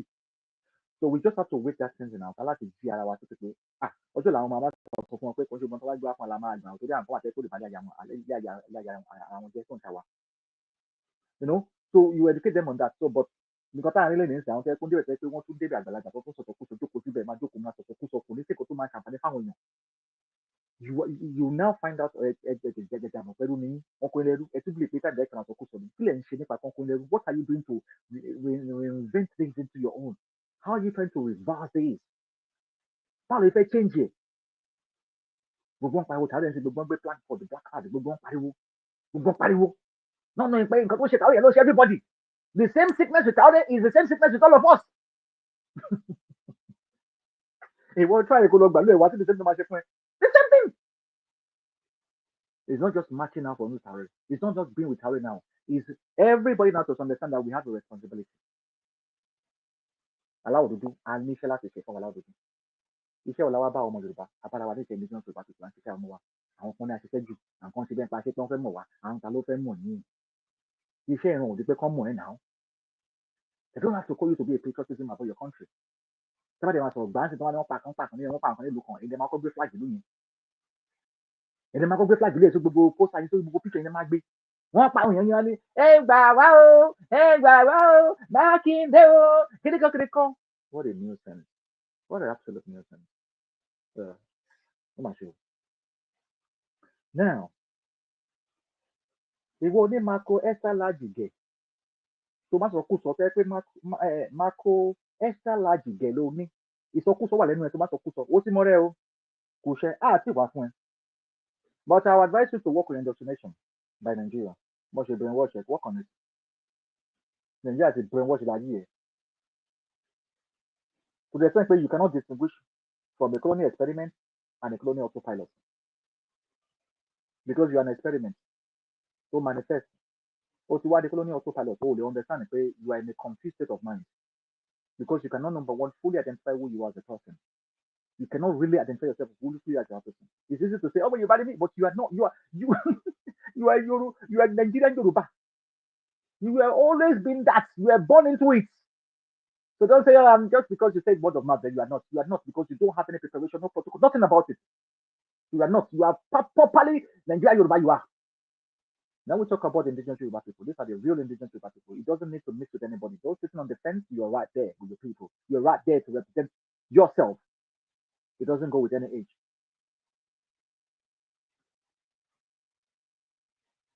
Nigeria is not a country, and this is not news to everybody. It's run by a terrorism template. Nigeria kì í ṣe orílẹ̀-èdè. Gbogbo alámọ̀ yẹn. Ìgbékalẹ̀ àti lọ́wọ́lọ́wọ́ bá ń sọ̀rọ̀ yìí. ìgbénipa ní ìgbékalẹ̀ tó wà ń bẹ̀ nígbà tó ń bè lọ́wọ́ àwọn tó fẹ́ wọlé nígbà yẹn pé ṣe ní template tí woman yẹn bọ́ta tó ní kùn ti ṣẹ́ fún Tinubu for many times ló sọ ó ní he has no template ẹ ti gbàgbé gbàtẹ́ ẹ̀kú pé ìgbà tó ní yóò pé mọ̀ kankan tó gbàtẹ́ ọ̀sán gbẹ pé ìyọ̀bí template farabalẹ̀ ní ìṣẹ́ wọn pariwo sí pé Tinubu ti fẹ́ pa wá o Tinubu ẹ̀yà ẹ bá sọ pé tí ń dùn ní ẹ jẹ́ kó bá ṣé kí ló democracy yìí ṣé kò tẹ́ fẹ́ máa ṣe nílẹ̀ democracy republic of Yorùbá nìyẹn ẹ bá wa bá wọn sọ̀rọ̀ nítorí bí sọ pé kí la lè ṣe pé àdí láti wá sọ pé tá bá sọ pé báyìí ni tó bá ṣe kúkúrò ń bẹ̀ you should be affirmed to the new one because you've learned from case study of Nigeria but you are still there saying ẹ jẹ́ ká wá àwọn adélé wa wọ́n máa jókòó bí ẹ bá wọn sọ̀rọ̀ ẹ bá wa pè wọ́n o ẹ má gbogbo lókà yìí yẹn kó dànù sẹ́gbẹ́ kan gbogbo locality brain yẹn kó dànù this is a new generation tó bá yẹ kí bó ṣe ṣe ní ibi tẹ́lẹ̀ wà nínú òyìnbó tẹ́lẹ̀ wà yẹn ni ẹ̀rọ bí abẹ́ ṣe máa bá bẹ̀ nìyẹn ni tẹ́ jókòó tẹ́ ṣe adé tẹlifíṣàn gbé tí wájú tẹ́ sọ̀rọ̀ this is how they operate in the country àdàdàdà bá yín ọmọ inú yín a máa ṣe nǹkan ẹgbẹ́ salary is 35 or 37 salary is 37 or 35 ẹ fi 40 years to 50 years jókòó sójà ẹ máa ṣe rubbish tó yẹ fún nǹkan tí táwọn olóṣèlú náà yẹn I'm very sure tẹ́gbẹ́ táwọn olóṣèlú social media tó sọ̀rọ̀ ni ẹ máa ti condemn ẹ pa ẹni Burkina Faso mbẹ yẹn we are better we are Nigeria we are better than Nigeria but Burkina Faso we are better than Burkina Faso lè máa fàyọ káàkiri our jollof rice is better our akérékà is better our akérékà is better Burkina Faso from nowhere boom now it's everywhere but he walked in silence and he said checkmate now ìyẹn àgbà òfò àgbà òṣì rántí pé oníkẹ́ wá jagun pẹ̀lú Burkina Faso ní àti bẹ́ẹ̀ fẹ́ jagun ní rántí ni when Tinubu was telling people to come and fight Burkina Faso because he's on the street we have been showing Burkina Faso over 3 years here before you people wake up still wake up man you are sleeping now all of you are now putting the poster there ǹjẹ́ tẹ̀ mọ́ bó ṣe débẹ̀ jẹ́ gbogbo tó go through all you just want to know is that people just want to see the final result and that is when they hail you we get it and they're not going to tell you that shit ẹ máa wá abilẹ̀ máa kó ayé lọ ládàradà yín nígbà tẹ́ pé wọ́n wá inú wọn nígbà tẹ́ ní pé wọ́n ti wọ́n brainwash tó ti mọ̀ pé wọ́n brainwash nàìjíríà brainwash síbẹ̀ kó máa pé kí la lè máa fi reverse all this brainwash kí ni nǹkan tá lè máa ṣe ẹ̀kọ́ la lè máa káwọn èèyàn ká máa reverse wọ́n ṣe ń ronú because òun ló jẹ́ káwọn èèyàn má lè ronú dáadáa òun ló jẹ́ káwọn èèyàn máa ṣe nǹkan tó yẹ kó máa ṣe sọ̀rọ̀ fáwọn tó ní lè máa fẹ́ lọ máa para wọn tó yẹ pé bí wọ́n ti rò ó dópin tẹ́ bá wà nílùú tẹ́ wà lókè òkun ẹ̀rọ àwọn tó yẹ pé wọ́n wà more into people that suicide commit suicide think àwọn oṣù bẹ́ẹ̀ tó lè máa ṣe wọ́n heart problem think too gbogbo nǹkan bẹ́ẹ̀ yẹn àwọn èèyàn ń sọ̀rọ̀ nípa yìí náà máa sọ pé I have mental health problem mental issue some of you are even carers there sójú àwọn èèyàn yín lẹ́yìn káwọn èèyàn yàn ní mental issue nítorí wọ́n lè ní mental issue nítorí wọ́n lè ní problem ẹni tó kó lẹ́dùn kan kò ní mental problem ẹni tó wọ́n kó lẹ́dùn kan ní mental problem ní òyìnbó ẹni tó wá kó lẹ́dùn kan ẹ wá ní kò ní mental problem sábà sọ pé our people we have to resurrect them from this indoctrination emancipate them from the mental slavery. Àwọn òbèrè kan máa ní pé it is gone past it's not no we are telling you the direct impact and it's quite obvious everyone can say it. Now everybody is getting to know that the multimedia company are all false. Now they see the truth now. The lentil Gaddafi, Saddam Hussein, Syria, they now learn, everybody learn the lesson now. We are now awake here. And what we're going to do now? A lot of people now talking about Tauret. Tell them to just go in and check. You are so proud of Tauret. That's all Africa start saying, let's talk about the template of Tauret. How did they make it? How did they convince themselves? How did they stood by themselves to do it? What determined him? But everybody just want the end result. I want to say to one sound way. Can I take it's okay. No, ṣé bẹ́ẹ̀ yẹn. Bó ṣe máa ṣe kọ́ nìyẹn o. Bó ṣe máa ṣe kọ́ nìyẹn o. Wọ́n ṣe báyìí o. Báwo ni wọ́n ṣe ń ṣe o? Ẹ wá lọ bá akọ ìbáyé nítorí mo ṣe ń ṣe àdàdàdarí dèrèdè gbogbo. Àwọn leadership tẹ́ ń pèlè ní Mákindé tẹ́ ń pè gbogbo yín àdàdàdà yín tẹ́ ń pèlè ní. These are the same people that sold your future tó ń tajọ́ ọ̀la yín wọ́n ti tà síta fún yín. Jẹ́ kí n wá educate yín. This is a take home. A máa sọ fún yín pé ẹ̀gbọ́n ní làákàyè ẹ̀gbọ́n. It's not just by mouth, by token, by age. Ní làákàyè ẹ̀gbọ́n.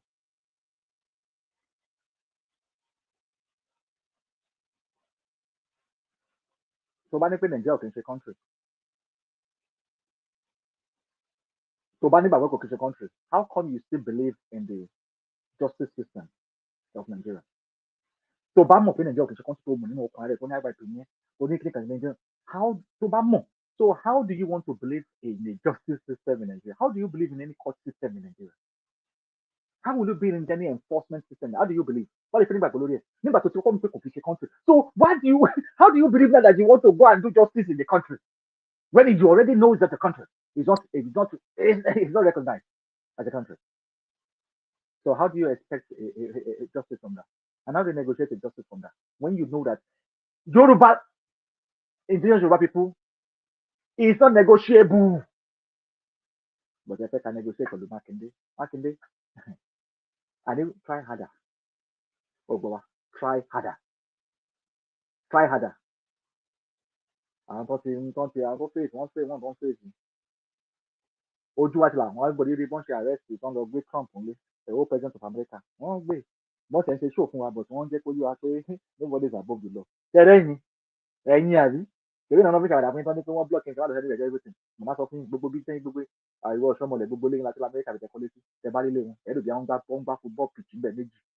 Tọkọ síbẹ̀. Ẹ máa rún pa ó. Ẹ máa rún pa. Káwọn wèrè yìí máa tàn yín. Káwọn ajẹ́ kó máa tàn yín. Á tó yé everybody. Because nǹkan tẹ́ sọ fún ẹ̀dá tí ń sìn pé ìlú ta ní pé kò sólẹ̀ dẹ̀ ẹni ká ló máa practice justice system nílò ètò ìsólẹ̀ dẹ̀ àbí. Tẹ bá dẹ̀ wá rò bẹ́ẹ̀ á jẹ́ pé ẹ̀yin gan wà nínú colonial experiment wọ́n fi ń experiment yìí experiment ẹ̀jẹ̀ and brainwash. Àwọn leader yìí tẹ́ ń darúkọ yìí tẹ́ ń bí ètò ìjà alágbára àtàn ni wọ́n ti gbá ọkọ̀ sẹ́wọ̀n wọ́n rí rẹ̀ àwọn kan wọ́n ṣe kílé kọ̀ọ̀bẹ̀ kan alágbára ni wọ́n Mákindé òun bẹ́ẹ̀ kú bẹ́ẹ̀ when it comes to international law. Ó yẹ kó ti yẹ àwọn ò ní ìbọn ní kankan ẹ̀yin lẹ́ni gbogbo ẹ̀lẹ́ni ọlọ́pàá lẹ́ni gbogbo ẹ̀lẹ́ni ẹ̀yin lè máa pààyàn ẹ̀yin lè máa rìn ọlọ́pàá yàn káàkiri ẹ̀mí sọ fún ẹ torí eléyìí tó máa tó tẹ̀sẹ̀ bọ̀ yìí á jẹ́ kó yẹ pé ọ̀rọ̀ ẹ wà lọ́dọ̀ ní international àwọn wèrè tẹ́ kójọ tó jọ ń ṣe wèrè káàkiri tẹ́ ń plan tẹ́ ń ṣe gbogbo tẹ́ ń yí lọ ọmọ Yorùbá ẹ jí kẹ́ wojú lẹ̀ dáadáa kẹ́ wà àwọn tó ń tàn yín kẹ́ wà àwọn tó ń gbé yín mọ́ra tó ń ṣètà tó ń ṣẹ̀yìn tó ń ṣe wájú tó ń ṣe gbẹ̀ olùṣípọ̀ nú wọn gan o aláìní àǹfààní pọ̀ nú wọn gan o wọ́n fẹ́ ba ayé yín jẹ́ ni o ẹ̀yin ọ̀dọ́ ẹ jíra yín gan tẹ́ bá ti mọ̀ pé indigenous kì í select for any right ẹ lè ní any saviour lábẹ́ Nigerian experiment yìí o kò kí make sense yìí o ìyàtọ̀ ni ẹ ti yára yín ní o tó tẹ́nìkan bá ṣe wọn negotiate fún pé kẹ́ ṣe báyìí ṣe báyìí ẹ ṣọ́ra fún wọn because ọkàn wọn bá balẹ̀ kí ló fà á táwọn ogun olè wá sọ pé àwọn fẹ́ join IYP káwọn náà wá ṣe pò yẹn tó wá jẹ gómìnà níbẹ̀ lóṣù wá ṣe wọ́n lè jẹ́ náà ṣèbí ní ọ̀ṣọ́ba ni wọ́n lè wá ṣe gómìnà wọn ò fẹ́ jẹ́ wọn ò fẹ́ bí tẹ́tí máa ní agbára ta tí gbogbo ẹ̀jẹ̀ máa ní equal kò sẹ́ni tó máa ṣe ìwà lè mọ́ kò sẹ́ni tó máa lọ títí tẹ́ máa wò wọ́n tó máa ti lọ ní convoy kò sẹ́ni máa jókòó máa wà káraká kí nùnù tó tó máa kó máa níṣẹ́ tó máa jókòó tó máa wà ní èsì wà lọ́ máa ṣe ìwé kan máa tọ́ṣọ́ nìkan torí pé ó fẹ́ jẹun everybody máa wà okay wọn ò fẹ́ yẹn because wọ́n fẹ́ káwọn èèyàn wà zombie so that wọ́n lè rẹ́ni tó máa ránṣẹ́ bọ̀ tó máa ti dé òkè òkun ẹ máa rí wọn tó máa lọ queue fún ticket ẹ máa rí wọn tó máa queue fún oúnjẹ ẹ máa rí wọn tó máa queue láti wọ sinimá ẹ máa rí wọn tó máa queue láti wọ club láwọn ọ̀dẹ́ yẹn rí yìí o ẹ máa rí wọn tó ń jọ máa jókòó sínú the same train pẹ̀lú yín àti bus pẹ̀lú yín torí ẹ bá dán lọ́sọ̀ọ̀sẹ̀ kò ẹjọ́ máa wọ the same H&M Zara ẹ máa jọ gbogbo àwọn designer house ní gbogbo ní ọ̀sọ̀ọ̀sẹ̀ kò ní tẹ bá fẹ́ ṣe tọ́ọ̀gùn ẹ lè lọ sí King's Place ẹ lọ wọlé ọba ẹ lè ní débẹ̀ ẹnìkan lórí obìnrin kan ní ọmọ Yorùbá lórí Prince William tó ya picture ó ní yeye I've seen the king queen royal king prince I've seen the prince o ló hàgẹ̀ ló dìrámú mo ní ìsí this is the thing wọn ò ronú sí ẹ rí Prince England àbí William ǹjẹ́ lè rí Prince kankan àbí ẹ ti lè rí ajá Prince kankan yà ó di ẹ̀ no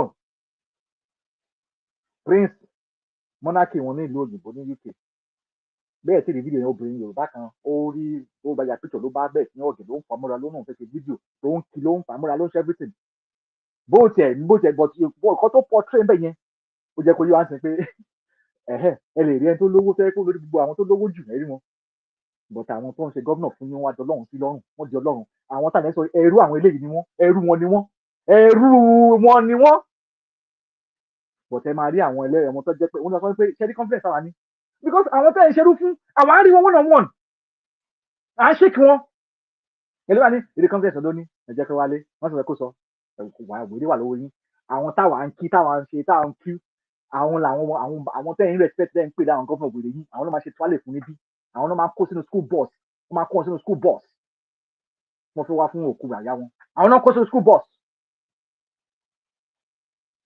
bí wọ́n ti lè kó wọn sínú black cab school bus wọ́n kó wọn sí school bus so ẹ wá expect pé ká wà indoctrinated pẹ̀lú mentality wèrè Nàìjíríà yẹn tẹ́wá ti dé lóyìnbó rí factory setting ní wájúlé ẹ̀rọ máa bẹ̀rẹ̀ sí máa ṣe kíní kan sálẹ̀ sà yes sir ẹ very governor ẹ dọ̀bálẹ̀ ìpínlẹ̀ wọn ni governor máa kúnlẹ̀ fún governor governor máa kúnlẹ̀ fún governor wọn ni kẹwàá tẹ́lẹ̀ bá kẹ máa sọ tó máa wòkè ayé yín fẹ́ bàjẹ́ ayé yín fẹ́ bàjẹ́ but táwọn níbi ìbára sókè wọn máa ń wá plane àbí wọn wá sí America wọn wá sí UK wọn wá sí everywhere ẹ wá wù wọn bọ́ ṣe wọn bí ẹ máa wù wọn bọ́ ṣe wọn bí wọn àwọ̀ the same clothes bodyguard wèrè wo wà lọ rent bodyguard fún adé wà lọ rent security tó fẹ́ tẹ̀lé wà lọ rent wà lọ fún adé rent yẹn ni wà lọ fẹ́ fún ẹni bodyguard wèrè wo wà lọ rent yẹn ni tí wàá fẹ́ rent kò ní mi ni àwọn èèyàn kò máa wẹ̀ báyìí náà ni wọ́n máa wẹ̀ ni pé kí ló ta ni ẹ́ náà máa wẹ̀ so ẹ wá bìlẹ̀ pé àwọn tẹ́ pé wọ́n ti gbé nílò àwọn bẹ́ẹ̀ tẹ́ pé wọ́n ti change setting wọ́n ti change ẹ wá ìfẹ́ pé because gbogbo tẹ́wọ́n ṣe ẹ máa fi fear ìbẹ̀rù sínú ọkàn àwọn èèyàn máa bẹ̀rù wọ́n máa bẹ̀rù torí pé ti rí pé ìlú kan wà tẹ́ pé wọ́n mú bẹ̀rù kúrò wọ́n fi àyè lẹ̀ fún àwọn láti sọ̀rọ̀ bára wọn sọ̀rọ̀ bí ọ̀gá òkúrò ọmọ o the same thing pẹ̀lú àwọn ọmọ bíbí àwọn ọmọ á béèrè àwọn ọmọ ní I'm not interested bẹ́ẹ̀ nígbà wọn bínú àwọn ọmọ tó yẹ pé tí èso ìgbọ́n ti dàgbà wọn ti balẹ̀ so mélòó kò sí bí ẹ fẹ́ control but torí pé ẹ lè pass control yẹn níbí ẹ wá délé ẹ wá fẹ́ jẹ́ kí àwọn tó tó alátòkè òkun kàtúwá nǹkan tí ń torí wa tòun Nàìjíríà kàtúwá máa behave bẹ́ẹ̀ ayé yín máa bàjẹ́ ní kankan ni sọ àwọn kan tá máa jókòó pé wọn ò bó ṣe ń sọ̀rọ̀ lásán kò ní ẹsẹ̀ ẹ wá sí táwa ń gbé bí kẹ wá wò kó táwọn ń gbé bí ẹ bèrè àwọn èèyàn tó wá ti wà lókè òkú ìpèlè ọmọ tó wá ti lajú ò lè padà ẹgbà kó fẹ́ dijú mọ́ ẹgbà àwọn òbí ẹ̀dá wà ní ṣe pé irọ́ ni gbogbo ẹ̀ ìwọ tó ní mílíọ̀nù yá jẹ́ pọ́n sọ pé tó bá ṣiṣẹ́ fún ọdún mélòó ní Nàìjíríà yẹn tó bá tó ní mílíọ̀nù ìwọ wá ṣiṣẹ́ lókè òkun bí oṣù kan wà di mílíọ̀nìà wèrè wà lórí yín ni wọ́n sọ yín di wèrè káàkiri sí gbogbo bẹ̀yẹn wọ́n sọ yín di wèrè ẹ̀dẹ̀ ní pé leadership ni wọ́n àkàlẹ̀ máa kọ́ni wọ́n máa kọ́ni bẹ́ẹ̀ pé wọ́n wà very very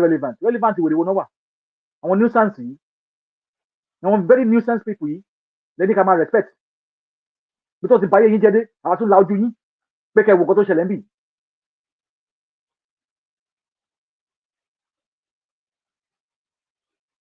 jẹ́ kí n bá sọ fún wọn ìwọ ní kí ló ń pè ń pè náà.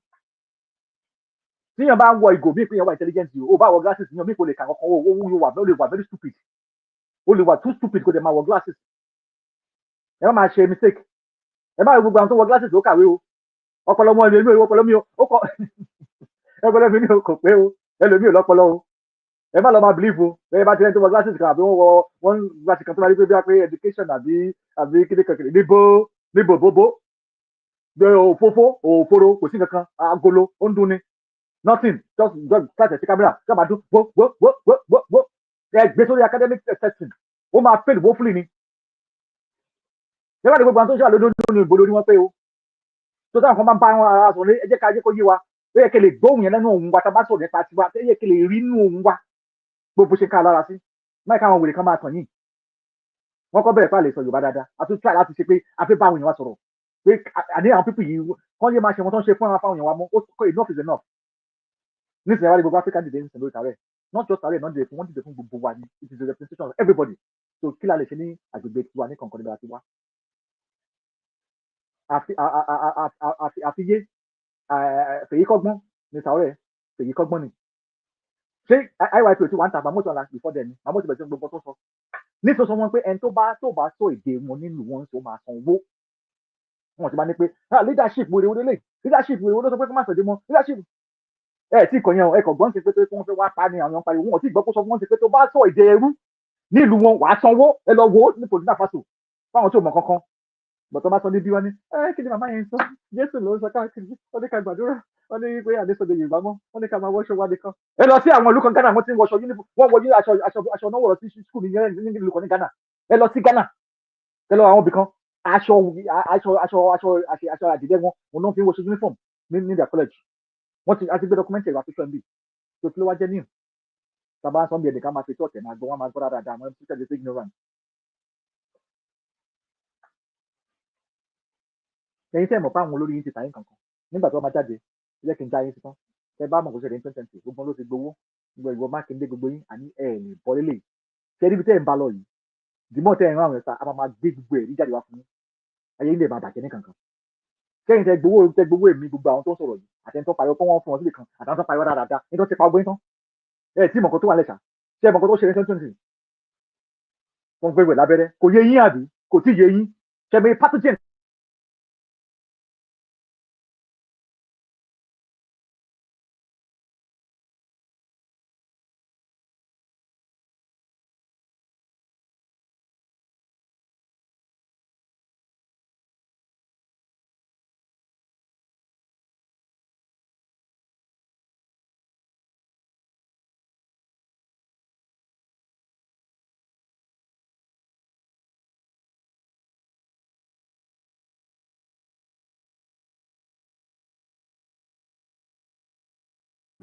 àwọn àgbọ̀ yín mọ́ o ọjà lè kó lórí ètò yìí.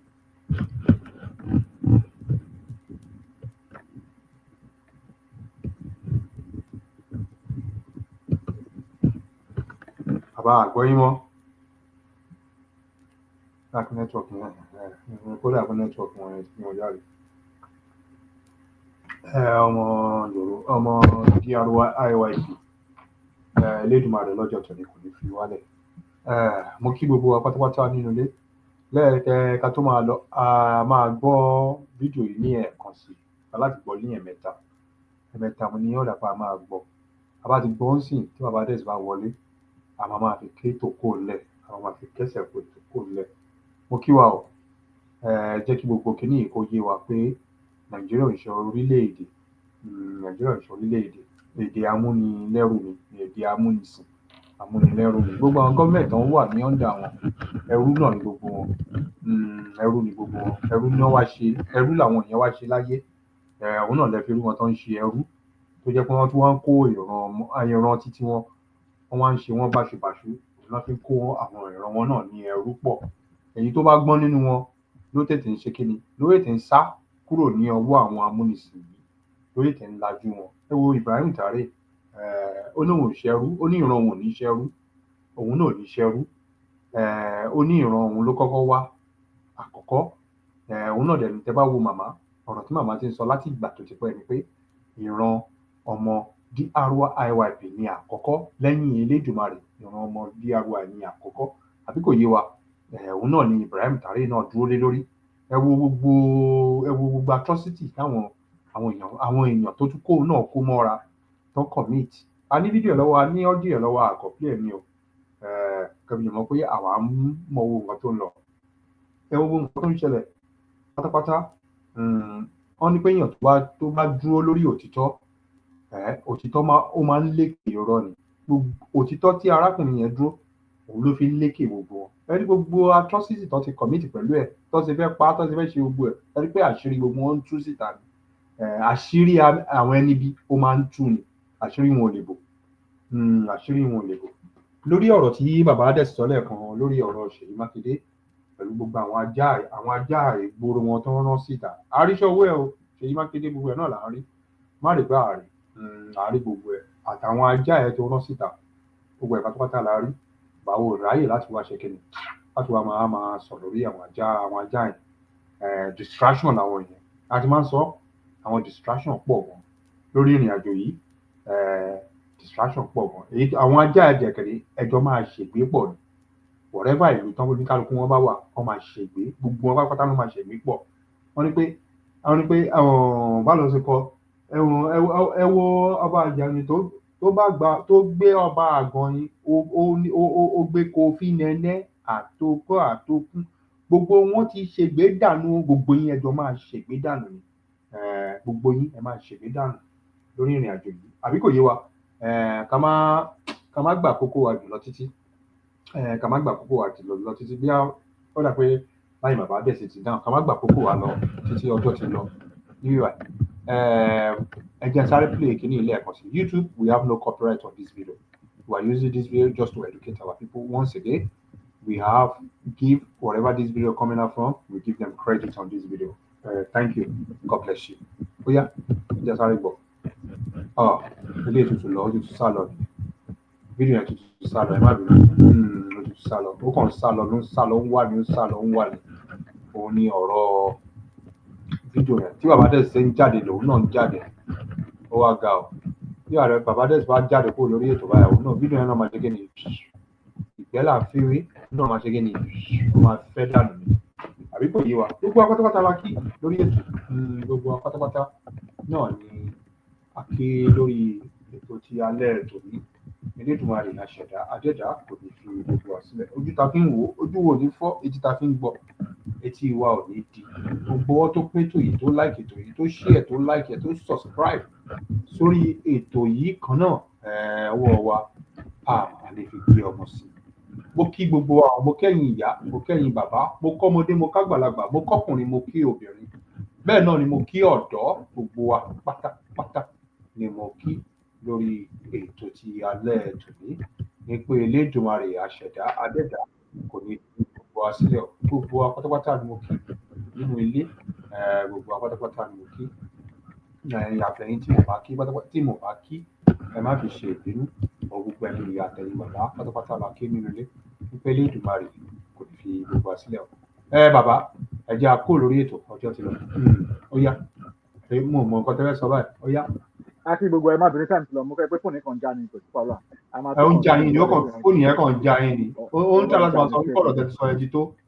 kò sí wàhálà a kí gbogbo alẹ́ ẹ̀kọ́ sí ẹ má bínú pé aláṣẹ sọ̀rọ̀ láti má lè rí tó tẹ ìgbà mi ò tọ́ mi máa ń jẹ́ kí ni ó máa ń jẹ́ kí inú gbóná gidi wa ìyá láti fọ́ tó ṣe gbóná wa ni ẹ má bínú tó bá jẹ́ pé kìdìmọ́ ni ṣùgbọ́n láti fọ́ tọ́ ìgbó tó pápátá òótọ́ ni a bẹ̀bẹ̀ a rẹ̀ sọ́ọ̀lì fún kọ̀tà sọ ni confidently 100% ẹni tó a máa lórí mọ́lẹ̀ tó lárí mọ́lẹ̀ a kí gbogbo àìsàn gbogbo èèyàn máa wá ẹ̀sìn ìṣòro wa ẹ̀yin bàbá wa ìyá wa ní àbúrò wa ẹ̀sùn wa àwọn tó máa tó sòyìnbó gbogbo apárápátá pàtó síwájú lẹ́yìn tó pàdé ta sọ̀rọ̀ ìdùnnú ìtura lágbẹ́lẹ́dùnmọ̀lẹ̀ àti tó pàdé àti sọ ìtòkùn àti báyìí lọ a kí màmá lẹ́ẹ̀kan sí àti gbogbo àwọn adélé wa pátápátá àti lórí adélé wa pátá ọkọ̀ bọ́lá jùmọ̀ ọkọ̀ adẹ̀ tí màmá wa adarí gbogbo àwọn ọmọ ìjẹ́sùn bá tètè mo dúpẹ́ oníṣòro àjọlá adúbọ̀lọ́ wọn fún iṣẹ́ pàtàkì wọn adẹ̀ tí gbogbo àwọn sọ̀rọ̀ pátápátá àti bàbá alájí àti gbogbo àwọn tó wà ń gbọ́ lórí ètò ẹ ṣeun gan tó wà wọlé nù lágbẹ́lẹ́ Èdùmàrè àtúmárí ní báwo ẹ má bínú pàdé ìjà lọ́la lè má tètè lọ lágbẹ́lẹ́ ọ̀hún tọ́la àti wà dáadáa ẹ ṣeun gan látọ̀dọ̀ wa ń bí alọ́dàrọ̀